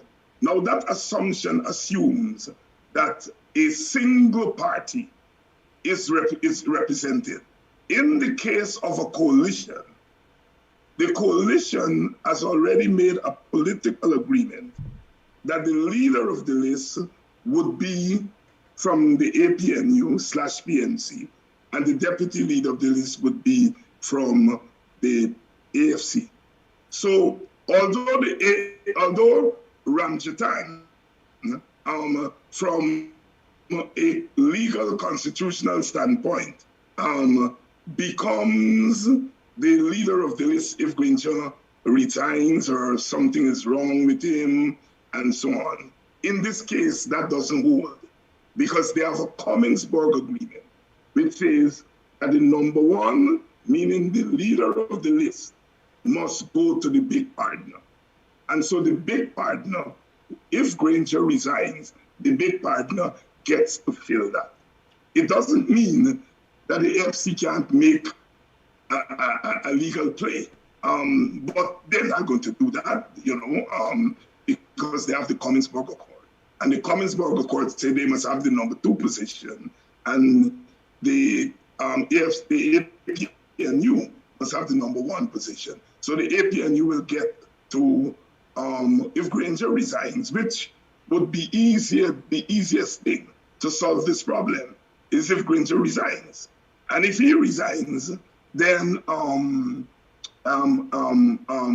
APNU gets to fill the position with somebody else. Now, we should note that the number 3 person on the list is the scrutineer. And the scrutineer was a position given to the APNU, which the PNC, of course, filled in the person of Amna Ali. And Amna Ali last week or week before the last, she wrote GCOM and she resigned as scrutineer. So that's a vacancy that's there, as scrutineer, right? So she did the right thing. She's no longer in the top leadership of the party, and so she relinquished her position as scrutineer.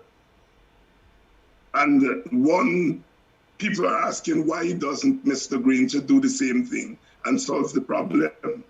That is a matter, again, like I said, is for the PNC.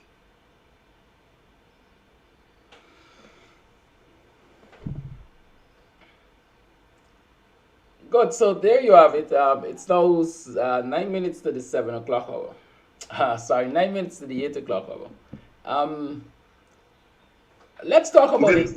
Did Randy clarify his question there? Not as yet. Let me check and see if he has done it. No,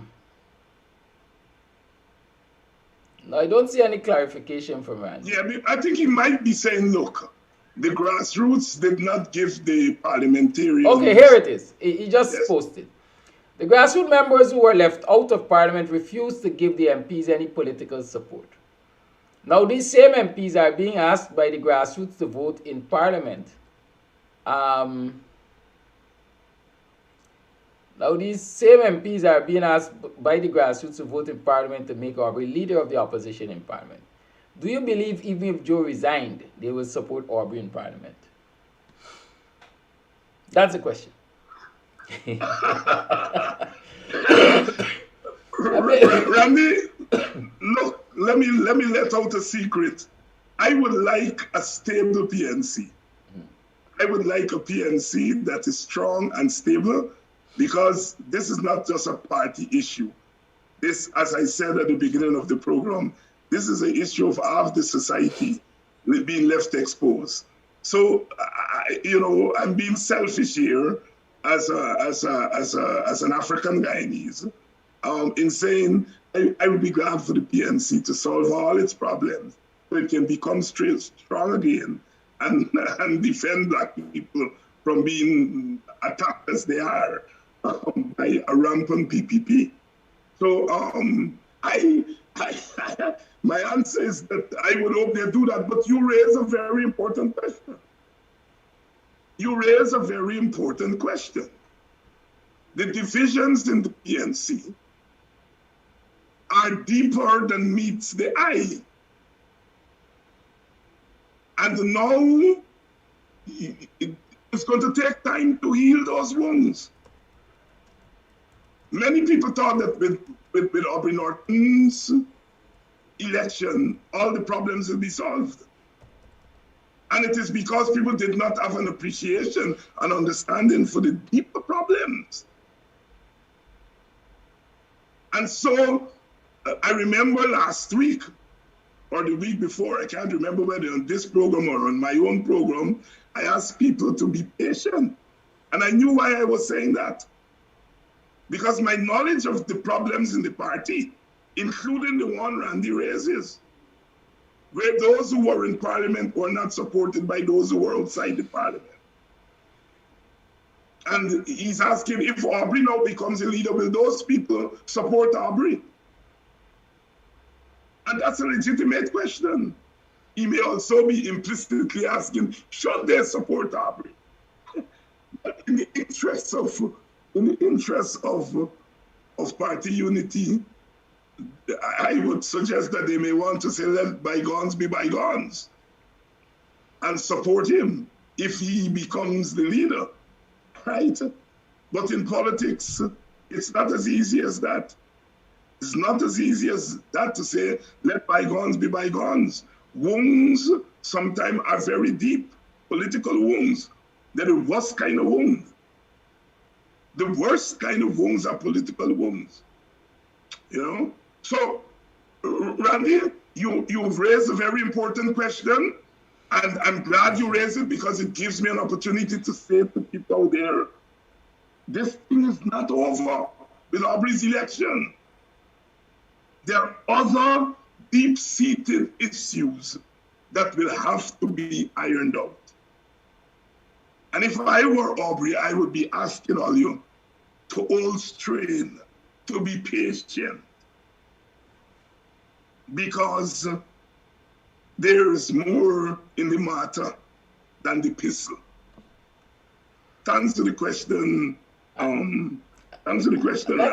That question also raises the possibility, which a lot of persons have been discussing, that the current MPs generally are throwing their support behind what Joe and Granger are doing because they're fighting for their survival in Parliament.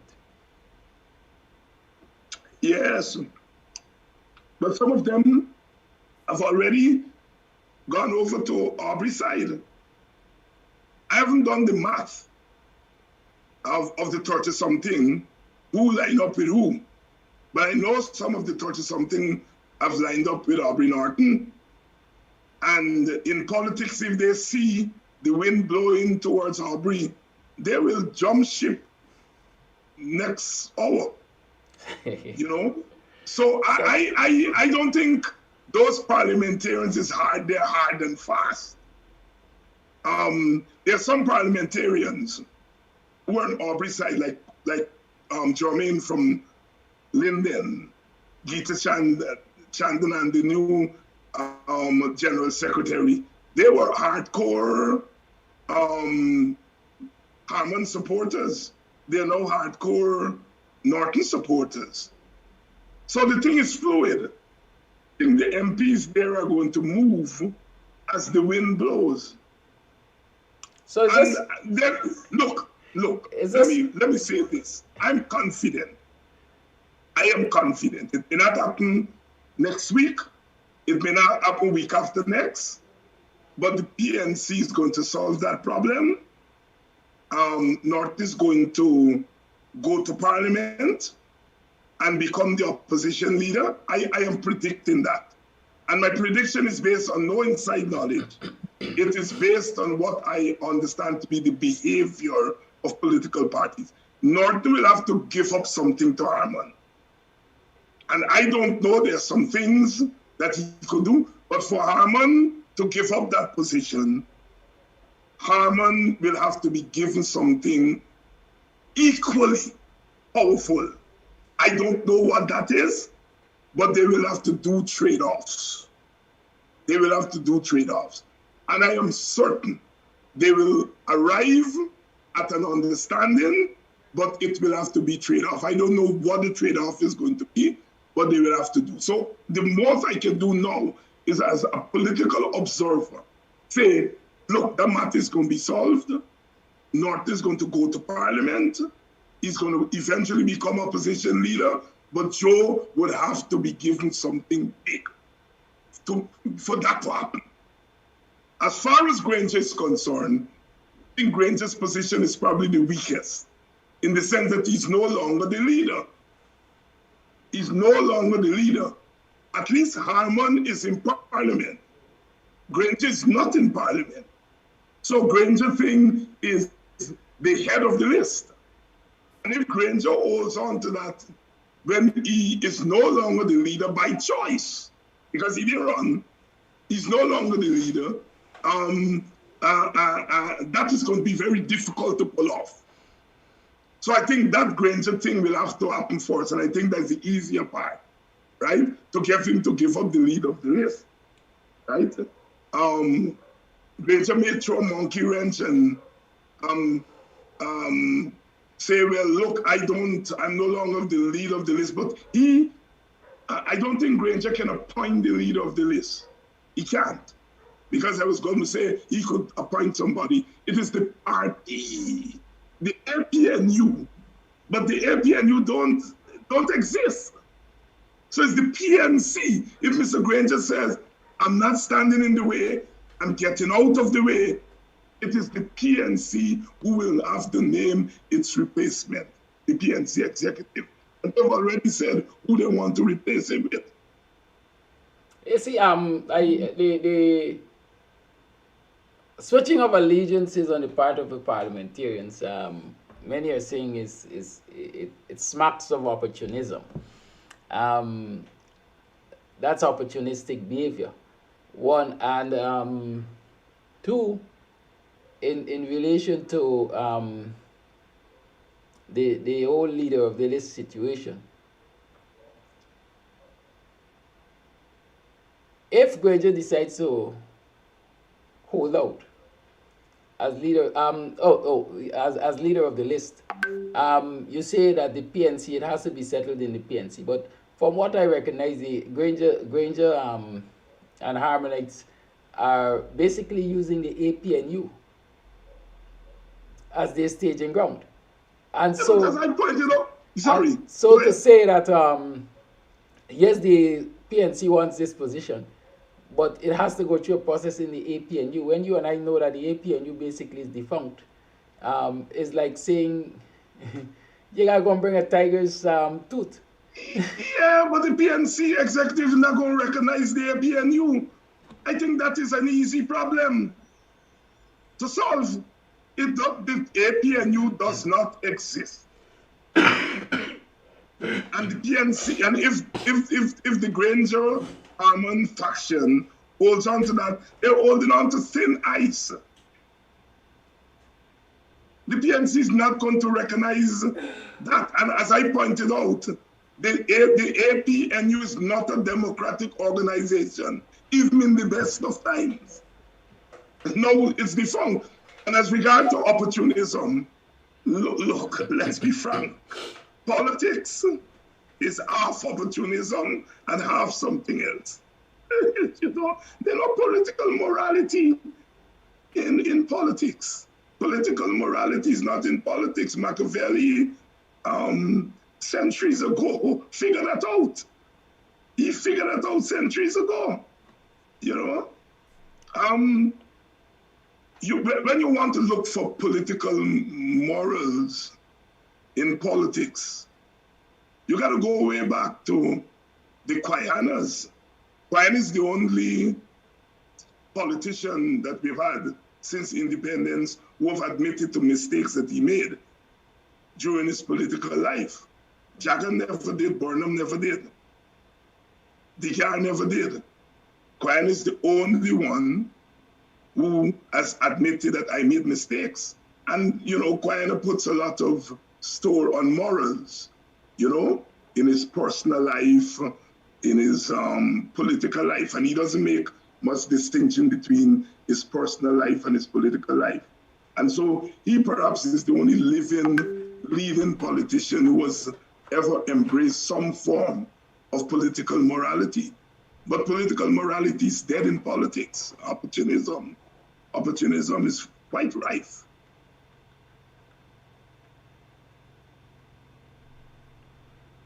All right, it's now 8:03.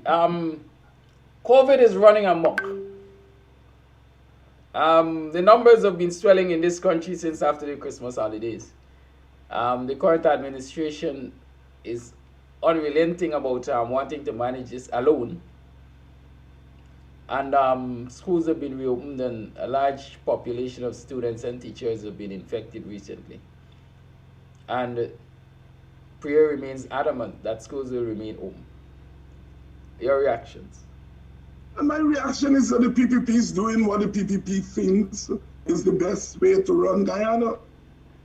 And all I can say is, it may appear to them today that that is the best way. It has consequences. That's all I can say to the PPP. Perhaps the PPP has worked out what the likely consequences are going to be, and they're prepared to live with that. But it has consequences. This stubborn behavior on a pandemic, it has consequences for every man, woman, and child in that country. Health consequences, right? And it has political consequences. And the PPP, they're not foolish people. They know that there are political consequences to the way they're dealing with this health thing, because they're turning a public health issue into a political issue. They're not dealing with it as public health. I'm an educator, and every hour there are 2-3 memos that are coming down from the leadership, monitoring what's happening, advising us as teachers what we should do and shouldn't do. They're on top of the situation because that's what the situation wants. That's what the situation requires. And one would assume that the ministry would be doing the same thing. There's no you cannot have hard and fast positions on the pandemic. And you cannot have hard and fast positions on pandemic and education. I'm an educator, I know what I'm talking about. You cannot, look, you have to be on top of that situation to be able to make changes by the hour.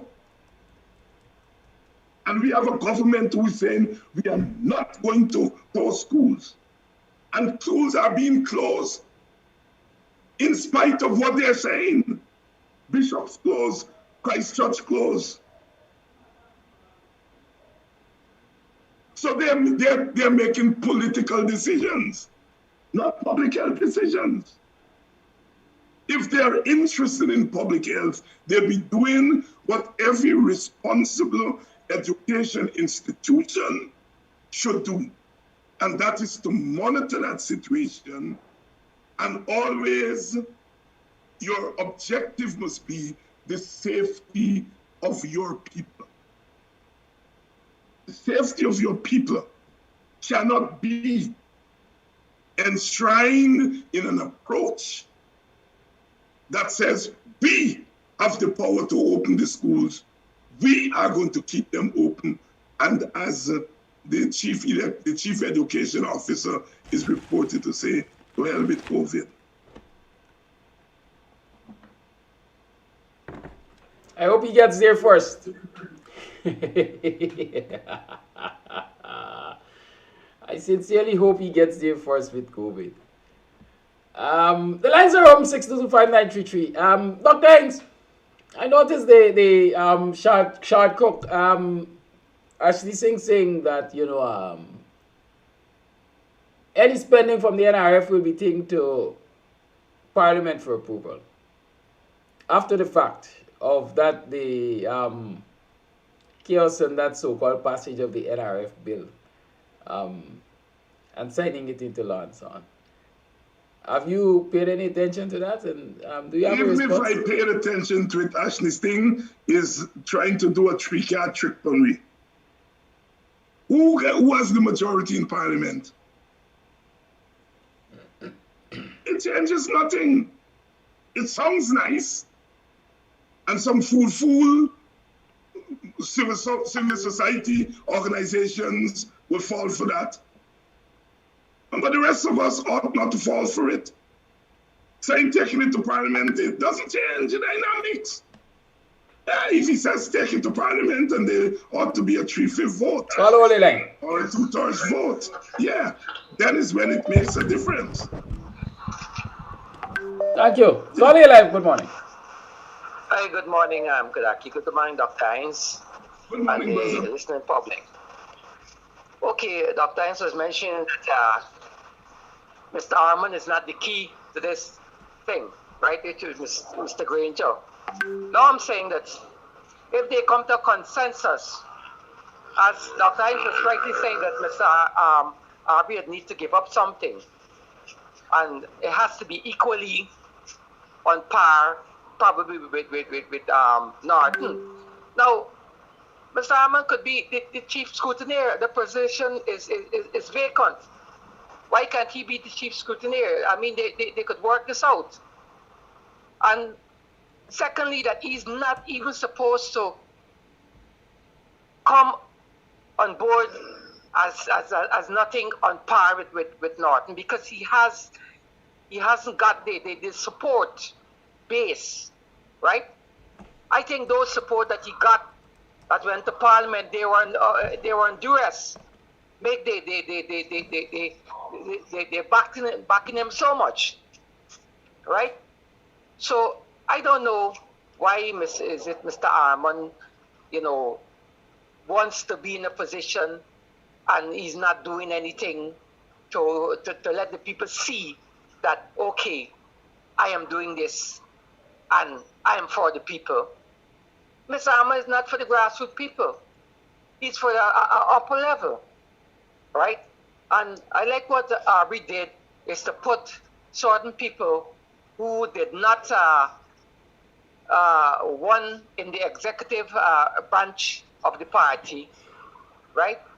They got executive membership, right? And I was seeing something like Sherwood Lowe. I think Sherwood Lowe is supposed to be in WPA. That's supposed to be Elson Lowe being appointed to the executive. No, Sherwood Lowe. So Sherwood Lowe is an old PNC member. Okay. Yeah, he's an old PNC member. He was active during the 97, 98 days with Aubrey and this boy from the West Coast now. Even this chap Joe Hamilton, who's a minister, all of them were the radical McAllister, yes. James McAllister. Yeah. McAllister, Lowe, Aubrey Norton, Raphael Chapman, the same Joe Hamilton, who's now Labour Minister. Yeah. They were the young Turks, the radicals in the 1990s. They were the people for power sharing. So, yes, they were called the intellectual wing of the party. Mm. Okay. So Sherwood Lowe he's no longer in the WPA because I think he was never joined the WPA slate or something. No, he never joined the WPA. Okay, I got you. He just became inactive in the PNC and went back to teaching and so on. But he's friends with us, but he was never a WPA member. Okay. I got you. Yeah. All right, that's my contribution. I think Mr. Harmon should do the right thing and just step aside. And he could probably talk to Mr. Granger. Says, look, in the interest of the party, I would step down and probably be a chief advisor or the chief scrutineer for the party because that position is vacant. So let me ask you this, caller. What about if let's say they negotiate? Perhaps Armand can be the chief whip because the chief whip is really the number 2 position in Parliament, and right now Christopher Jones holds that position. So perhaps they can work out where Aubrey is the opposition leader and Joe is the deputy opposition leader, which in effect is morning. Call on the line. Good morning. Good morning, am I on the show? Yes, caller, go ahead. Good morning. I would like to send a special good morning to you and to Dr. Hinds. How are you all this morning? Fine, I am fine, thanks. Dr. Hinds, I wouldn't mention my name, but my mother went to school with you. Growing up as a child, I once looked up to you as a mentor. I wonder if you can remember, Dr. Hinds, that last year you predicted exactly what was going to happen, where you said that if the APNU and the AFC will not get the act together, that they will be out of government. And you pointed out a few ministers that was doing a lot of nonsense. Then you had Tarbita Sarabo Heali, who is a member of the WPA, and Granger, instead of consulting with you, who is the head of the WPA, he went and instead of removing Tabitha, and then the WPA is supposed to select somebody from the WPA to fill her seat since she resigned, she went and created a one-man party, and they pulled her into the coalition. Now you have all of these little banterings going on within the APNU and the AFC. I saw an article where Ramjatan is defending Harman and saying that Aubrey Dorton do not deserve a seat in Parliament because it is not PNC, it is APNU AFC. So it tells me that the AFC hoodwinked the PNC because they knew very well that if they were to contest an election alone, the AFC would be lucky if they had one seat. What the AFC had done, and I don't know if you have noticed this, the AFC have not only outsmart the PNC. The AFC have outsmart the APNU and they have outsmart the WPA. And if they continue with the backbiting and the fighting and this one calling that one racist, they're pulling down their own black brothers and sisters.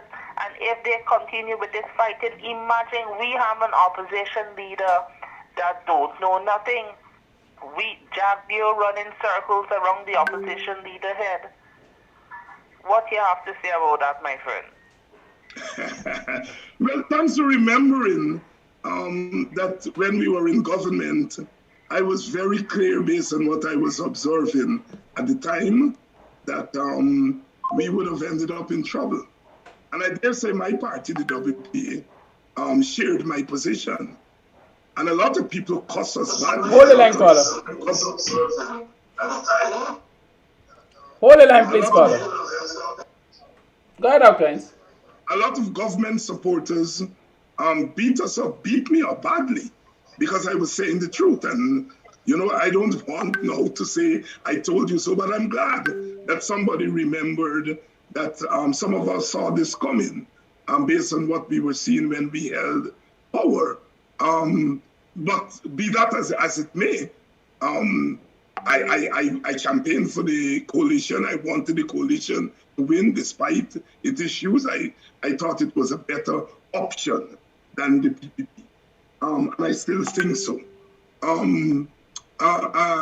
As regard Mr. Ramjatan, you may not have seen the report, but Mr. Ramjatan walked back his statement because his fellow AFC executives put some blows on him. And he said he wasn't saying that he was supporting Harman, he was explaining the legal position.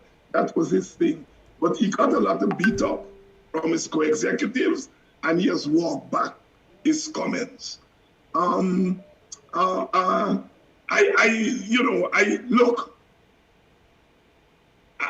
am always hesitant whenever I have to talk about Joe Harmon's tenure as opposition leader in Parliament. Because Joe is somebody I know very well. We work closely with in the APNU. He was always pro coalition, and he is getting a lot of licks because he was given a basket to fetch water. Frankly, that's my view. Anybody who was given that position after you got thrown out of office, your leader didn't fight as the people wanted him to. And you are now out of office and you're in a parliament with an aggressive government party. You're really given a basket to fetch water. Your own people don't recognize you as legitimate. The other side of the government making rings around you because they don't think you're legitimate. So you're really in a bad place. And Joe, as I said, was given a basket to fetch water. I am not going to sit there and say that the criticisms of Joe are not, some of them are not justified. I think some of them are justified. But as I look at the larger picture, I think we put a lot of blows on Joe when those blows should be shared with some other people. But Joe accepted the front position and he took the basket to fetch the water. And so in a sense, the blows that all you're giving Joe, you already should give some other people who decide they're not taking no basket to go and fetch water. And they pick up. They're supposed to be the people, not Joe. But like I said, Joe manfully took the basket. And my friend, my brother is getting the blows for other people. That's my view of Joe Harmon's tenure in Parliament. It would have been very difficult for any PNC leader to really do much more. Aubrey, some may argue, would do a better job. But it's 1.5 years after the election. The support base is much more, the morale in the support base is a little bit more up than a year ago. And so Aubrey may not have a basket to fetch water, but he's, he got some, whatever he's going to fetch the water with if he becomes opposition leader. There's some holes there, It is not easy to be in the opposition in a majoritarian parliament with a rampant majority that does not recognize the right of the opposition to engage. You are really in a terrible place, and you have to be real creative to survive in that environment. Caller, thank you for holding your life. Thank you very much. I'm happy to hold. I am, extremely happy that I got you. Dr. Hinds, good morning to you. Good morning, sir. And I must commend you on your objective analysis of the situation. And I stress the word objective.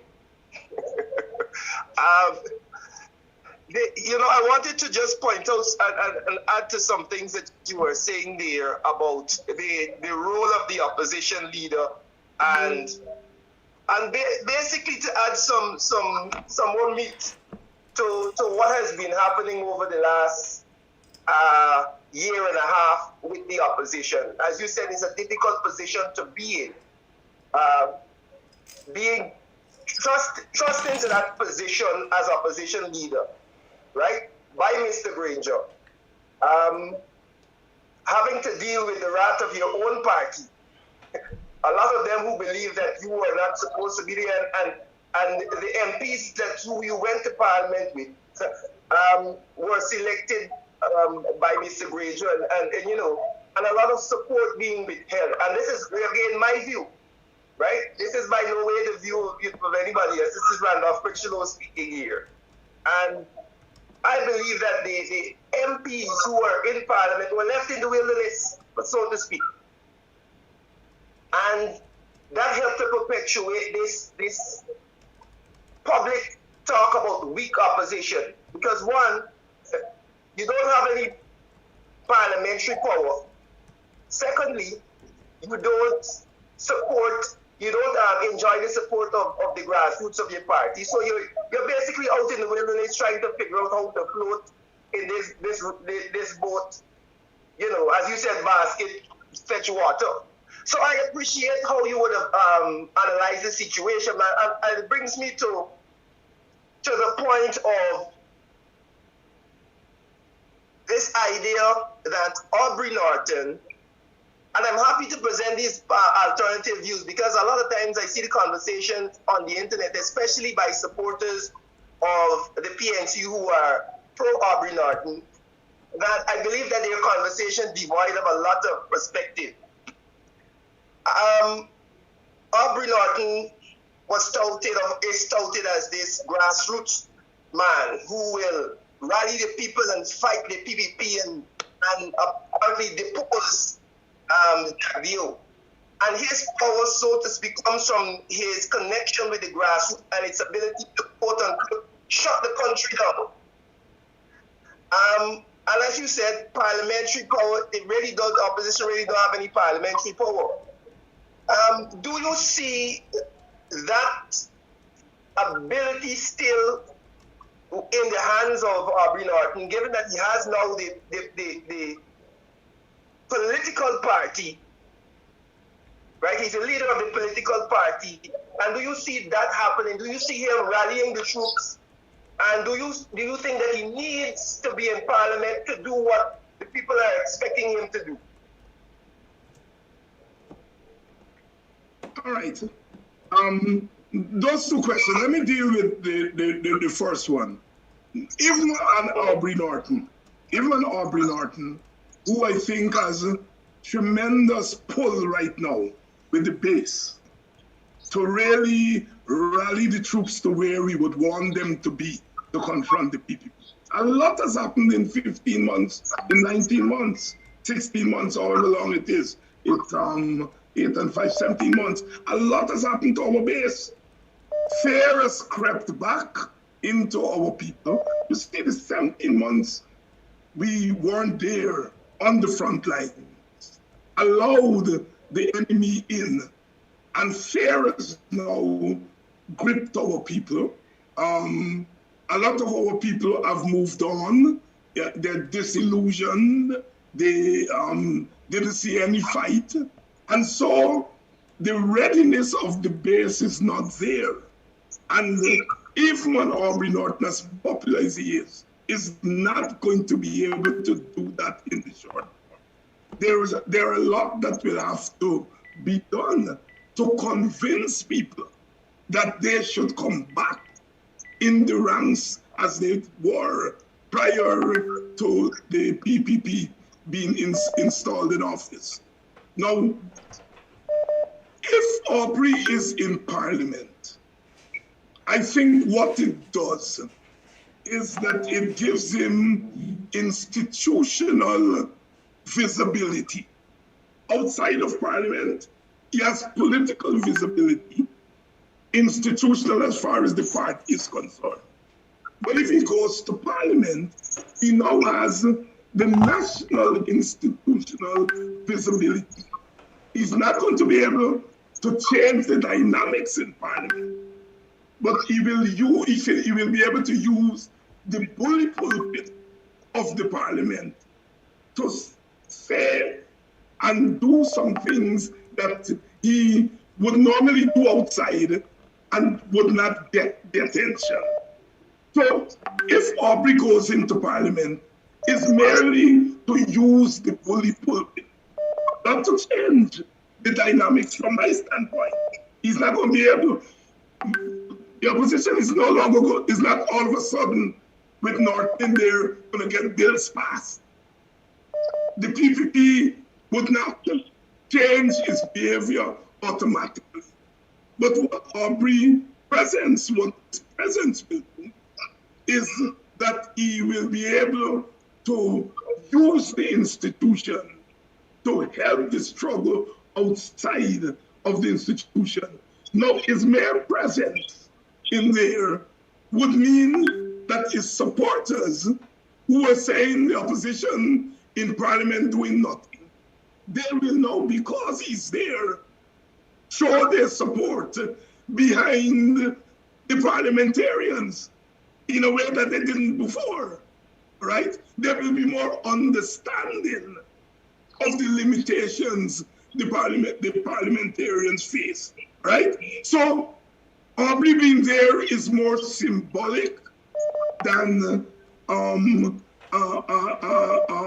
it's more symbolic than it is substantive, because nothing will change substantively in Parliament, but the morale of the parliamentarians will be lifted because they will now get the support of the party. They will now get the support of the base. The very problems that you pointed out, they are now going to get that. And it will lift their morale and lift their profile as far as the base is concerned. The other thing about Aubrey being there, the PPP will have to deal with it. And it is clear that the PPP doesn't want to deal with Aubrey Norton. And it's not the PPP. Even the outgoing PNC leader didn't want to deal with Aubrey Norton. Aubrey represents a particular political species that I know well, being one myself, right? And those who hold power don't like to sit across the table with the Aubrey Norton, because you are sitting across the table with someone who is not going to play your game the way you want them to play your game, right? So that then changes the dynamic. Orfanali and the other one, Jack Dio, they will now have to deal with Aubrey Norton, who represents something different from Joe Harmon, right? And that could change the dynamics. If they continue to play hardball, they'll be looking across the table to somebody else who is prepared to play hardball too. And that changes the dynamic. So as much as I didn't want to get into PNC business, but since the question is asked of me, of a serious young man, Randy Critchlow, I feel that I have to give that explanation, right? So I said, so I'm saying that Aubrey Norton being in Parliament could bring some relief to the suffering base, and it could lift the profile of the parliamentarians who will now finally get the support of their party and get the support of the base. Randy, you have a final question. You've been holding up this line for too long. Thank you very much for that, Doc. And I appreciate your very balanced perspective on this. Now, I just wanted to add one other thing here. I agree with you that Aubrey Norton is a different political animal that represents something different. And I believe that is, that is it. I mean, I'm following some of the comments, and I don't want viewers to believe that I don't like Mr. Norton. Mr. Norton and I are very good friends. And this is what people need to understand. Sometimes when you present a different perspective, people run with all manner of ideas. But again, I agree with you about the different political species and the different politics that Aubrey Norton represents. Maybe, of course, a little uncomfortable for the PPP, and that might be a good thing. I want to talk about the resolutions, though, because I would have presented to both sides of the aisle in the PNC some solutions to the perceived position that they're in right now. And much of my suggestions would have been less tumultuous than I'm seeing playing out right now. And it's battle in the public. Of course, like you would have suggested, I believe that this position of chief whip was something that could have been put on the table. The position of general secretary of the party was something that could have been put on the table. Mr. Harmon, during the election, was touting a position in the PNC called Director of Electoral Affairs and an Office of Electoral Affairs. And I believe that Mr. Harmon and Mr. Norton have complementary skills, right? And complementary things to offer to the PNC, right? One who is very connected to the resources and the money, one who is connected more so to the grassroots, are complementary things. And I believe that, some of these positions that I just spoke of, whether it be GS, whether it be the chief whip, whether it be an office or a director of electoral affairs, whether it be advisor, these things could be put on the table, and a less tumultuous solution could be had. And I'm hoping, of course, that is the part that they're taking now as the talks are being had. But yeah, I just wanted to add to your suggestion there about negotiating around these positions. And again, thanks for the opportunity for to bring these things up. And don't worry, man. I don't understand why you're worried about getting into PNC business. PNC business is everybody's business right now. It has always been. Have a good day, Mr. Krishna. Yeah. What is that? Have a good day, sir. Yes, thank you. Yeah, so the lines remain on 6225933 is the number to call. If I may, I think I have to begin to do it. Like I said, I think Joe Harmon, understandably, the base is beating him up because he took the basket of Federal Water, as I said. But Joe is a valuable member of that team, and he's not as bad a political actor as his performance as opposition leader seems to suggest. Joe is very knowledgeable about electoral issues, extremely knowledgeable. Joe is pro-coalition.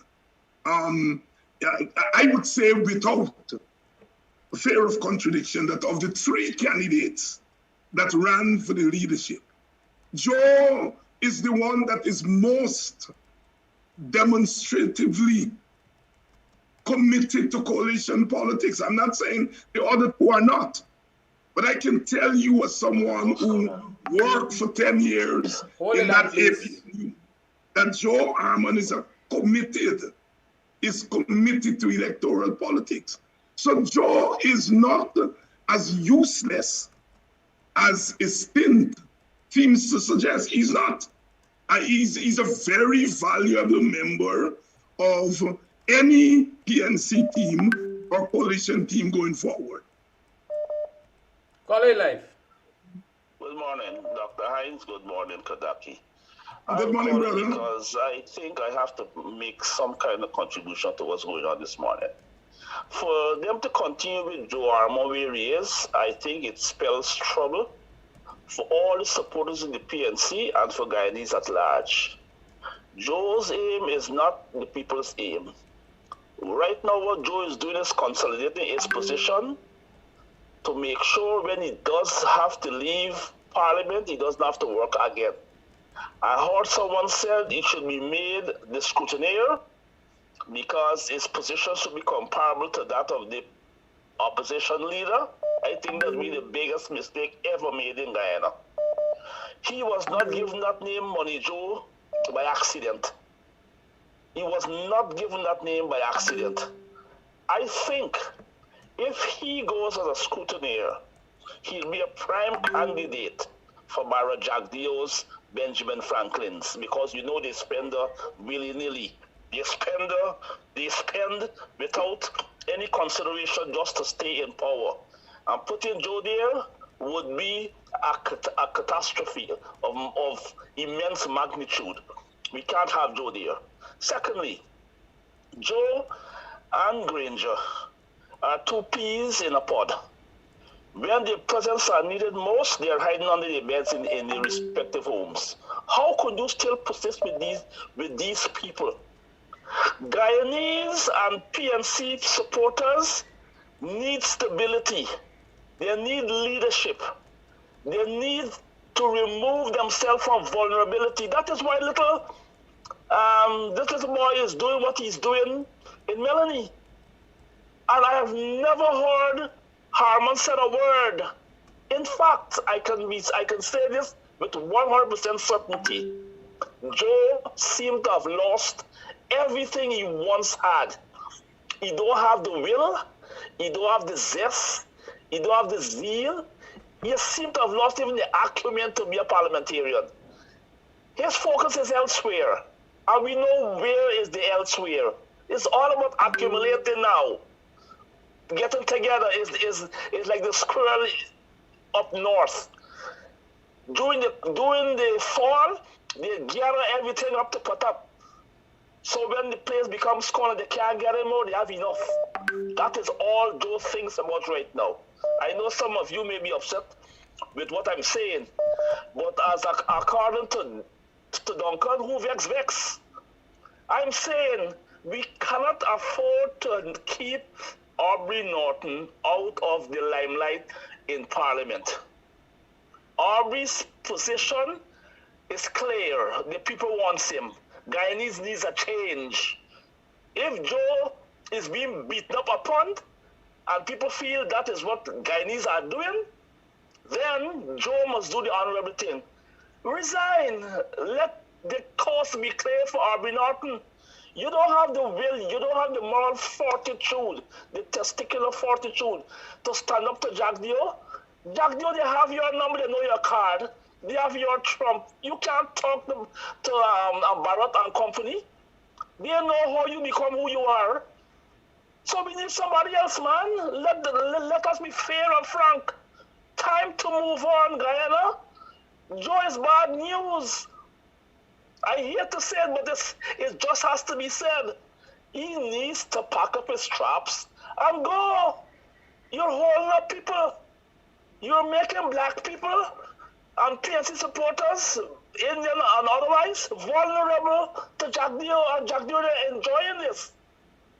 We can't go on with this anymore. It's time for a new agenda, man. Let this guy just go, man. I guess he must be listening to me, but it's fine. I tell you straight up, Joe. You need to go. Enough is enough, man. Hit the road, Jack. You guys have a wonderful day, and God bless you. Thank you, God. Well, you call that your quintessential Guyanese, a mixture of the Queen's English and Guyanese language, and all of it put within the context of a logical argument and a laser eye on the target. Call your life.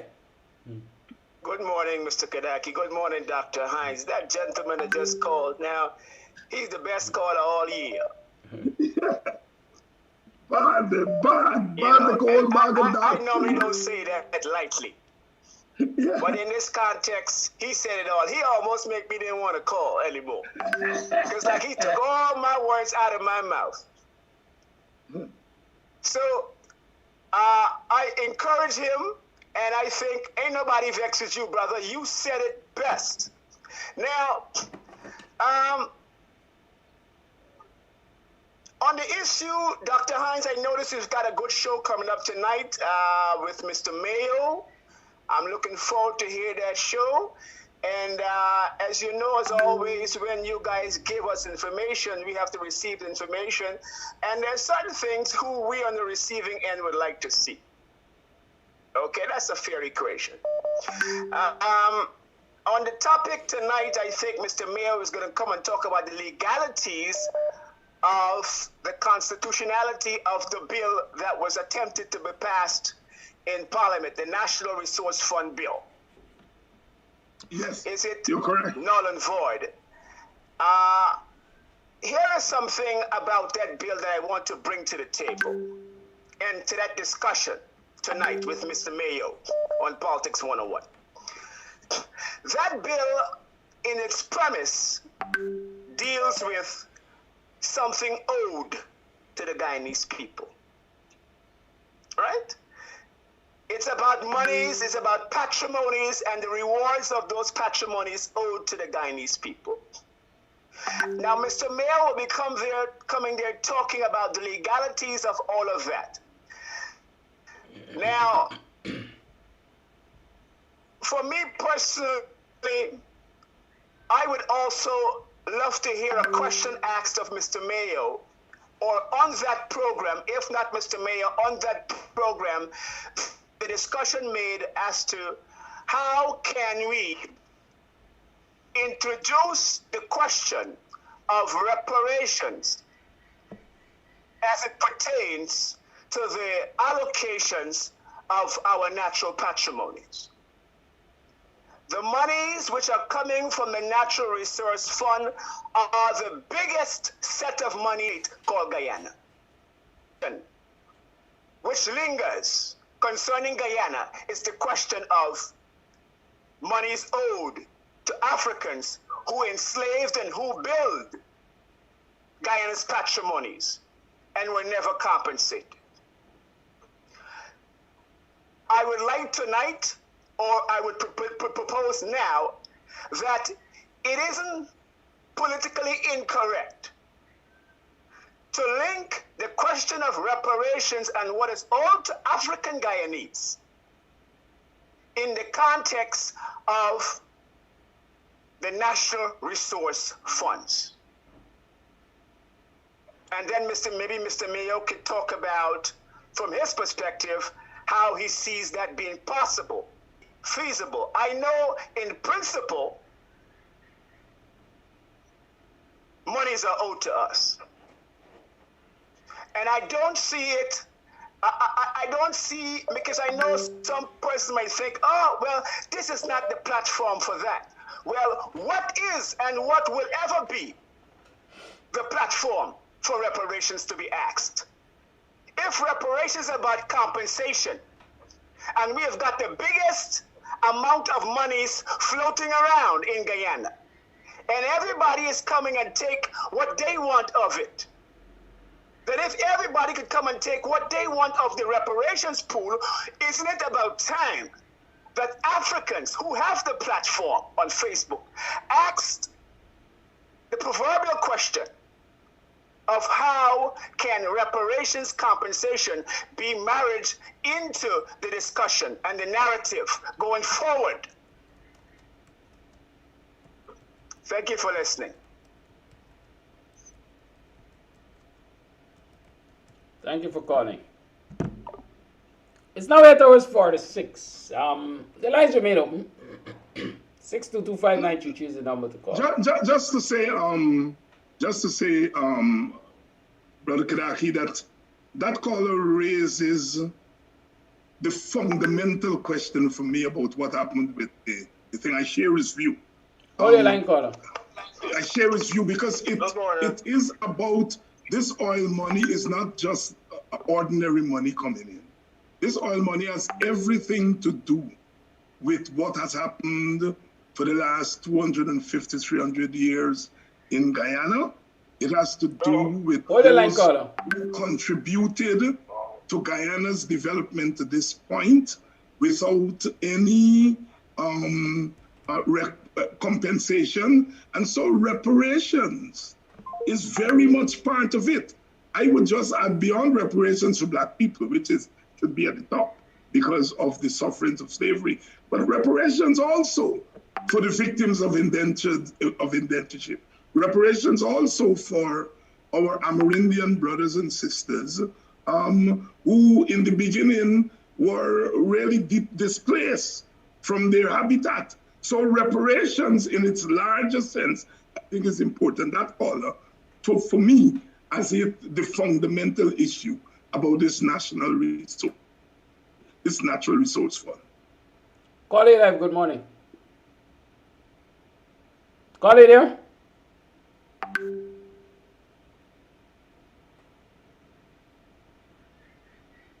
Lines remain open. 6225923 is the number to call.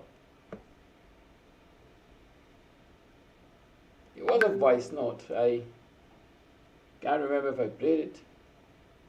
I don't see it here though.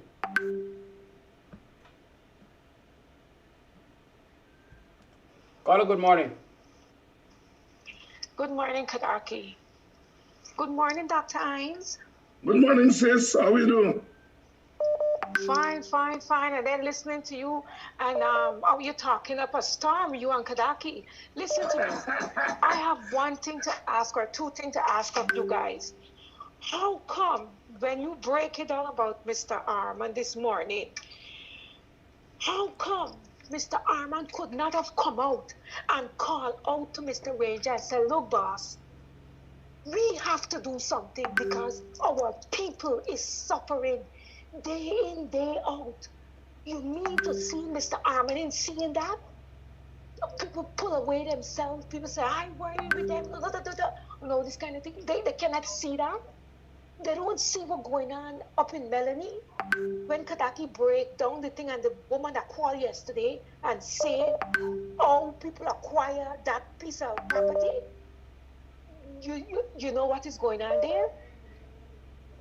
Black people are doing the same thing as what the PPP is doing, because all along they were ripping, they cut your belly open, take out the parts where they want, and which when I say take out the parts where they want your finger to vote, and after that you are garbage. And that is what they all are doing. Mr. Norton trying his utmost best to change the cycle, but those, as Duncan said, those Jacobites does not want the changes. Because I cannot believe when you guys break it down this morning to say that Mr. Ranger could not have taken care of this before he get out of the country and be gone. Hell no.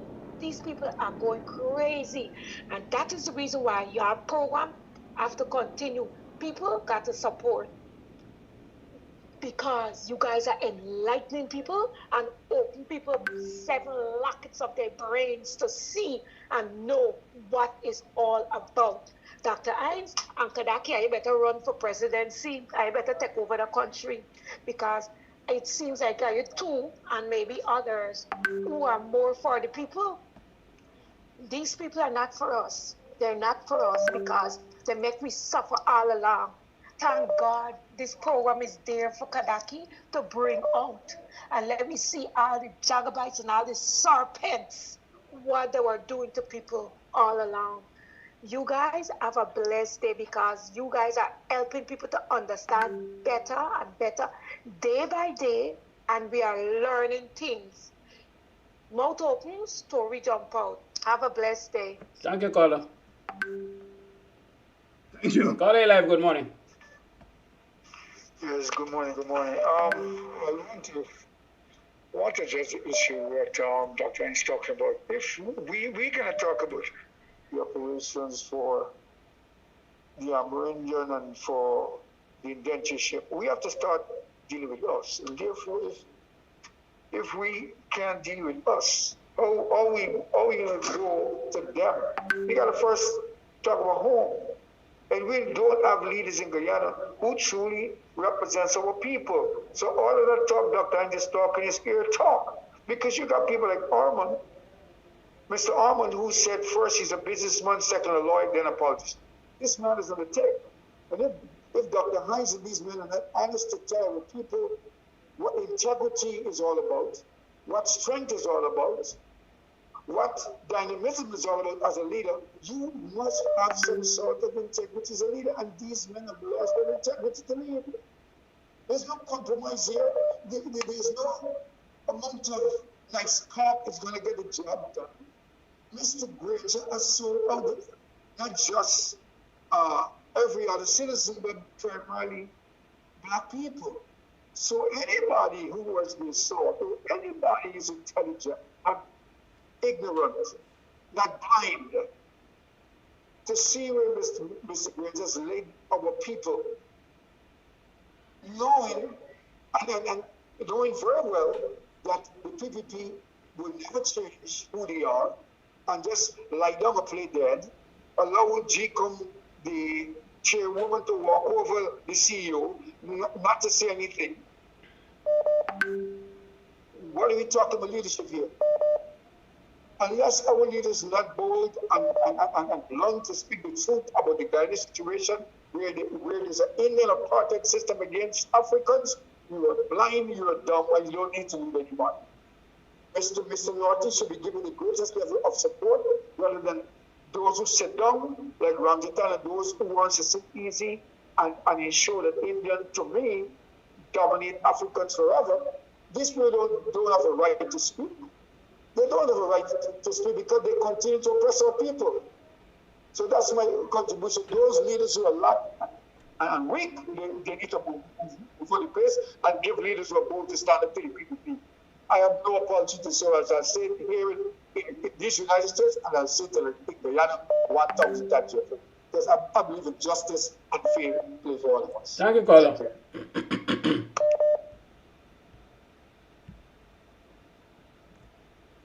Caller Live, good morning. Yeah, good morning, Mr. Kadaki and all the viewers around the world. I want to ask a question. The guy before that talk, he talked very, very good. I like the speech that he did this morning. All right. I want to ask Mr. David, your name, Mr. Hinds. Yes, Dr. Hinds. I want to ask him a question. The PPP is illegal, all right? Is the State Department even see that, right? And why they can't stop them from getting money to do any kind of thing because they're illegal. There was restated by the State Department. I'll see that. So why they can't block them from getting monies and things to do other stuff because there's not illegit. That could happen. Yes, it could happen, but the United States is not going to do that because in exchange for the PPP behaving badly in Guyana, the PPP has given Exxon cargoes, control over the oil. Exxon can do what they want. And in exchange for that, the PPP is doing what they want in Guyana. So until American interest is being threatened by the PPP, until the PPP start interfering with Exxon control over oil, the Americans are not going to take action against them. Yeah, but what I'm too, all right? The next thing too, Mr. Orman, all right? I want to know if everybody in England can, and the diaspora, everybody can talk to Mr. Orman to back off and just come out from there and give Mr. When you name the chancellor, you go in parliament and do what you have to do. They just keep him back the party. You see? And the PPP, them just laughing off of them. See what I'm saying? Like, get out the party, man. Get out from there and let when him start do what you got to do. Go in parliament and do what you got to do. You see? Because they're only making the party behave a kind of way because people looking down now and him only starting up the party. You see what I'm saying? That's all I have to say. Thank you, caller. It's now 3 minutes to the 9 o'clock hour. Sorry I couldn't take all of your calls. Dr. Hinds, closing statements. Boy, this was quite a morning. I don't think I have much more to say. I just say that I'm a proud Guyanese, a proud West Indian, Caribbean man. I'm a proud black man. But when I do programs like these, I feel so much prouder as a Guyanese, because I think there is a native intelligence. I know that. I grew up in a village in which my first intellectual exposure came from ordinary men and women who went out every day and did back-breaking jobs, went to the back dam, they sell the thing at the street corner, but there was always a political intelligence there that captured my imagination. And as I become more an academic, I realize that people like myself are academics, but those people are intellectuals. And as I sat here this morning and do this program and listen to the callers, I recognize the intellectual capacity of our people, which we often do not pay a lot of attention. I know we are accustomed to seeing our people on the move, on the streets, protesting and so on. But I would say this morning that there is a native intellectualism that resides in the hearts and the bosoms of Guyanese that ultimately is what going to liberate us. That is why people like myself and Brother Kidaki and the Working People's Alliance, to which we belong, and we invite you all to join, those of you who are looking for a political party to become active with. That is why we think and advocate for the working people. That is why when everybody's talking about local content and contracts and so on, we're talking about taking a 10% of the earnings and give it to the household, all households in there, so that poor people, ordinary people, can, in addition to what the government is doing for them, they can decide this little that we are getting here, these small mercies, to do something for ourselves directly. There is indirect investment in people, by roads, by education, by healthcare. And then there is direct investment in people by giving them some small mercies that they can turn into big blessings. And we will continue to argue for that, because ultimately we are alive. Ultimately we are standing strong despite what has happened in 17 months because of the native intellectualism. The brother last caller asked, can people all over England and America not talk and let Mr. Harmon hear? And I want to tell that brother, they are doing it. You, brother, are doing it. You are speaking, others are speaking, Guyanese all over are speaking every day. And I'm sure that Mr. Harmon is listening. You know, ultimately as political people, they're driven by some other things. But I think ultimately they will hear the voices of the people. They will begin, I am very sure, in a small way at first, but they will begin to understand where people are, what people are thinking. And intellectuals are people who are constantly thinking about their conditions and how to transform the condition. The sister asked, if we can break it down, does Mr. Harmon know? Yes, Mr. Harmon knows. I'm sure he knows, and that's a fundamental question, is why when people get involved in politics, they tend to lose some of their bearings and their balance. It's an age-old question, you know, what power can sometimes do to people's capacity to hear and act based on what the people are saying. But today's Tuesday, tomorrow we are certain is going to be Wednesday.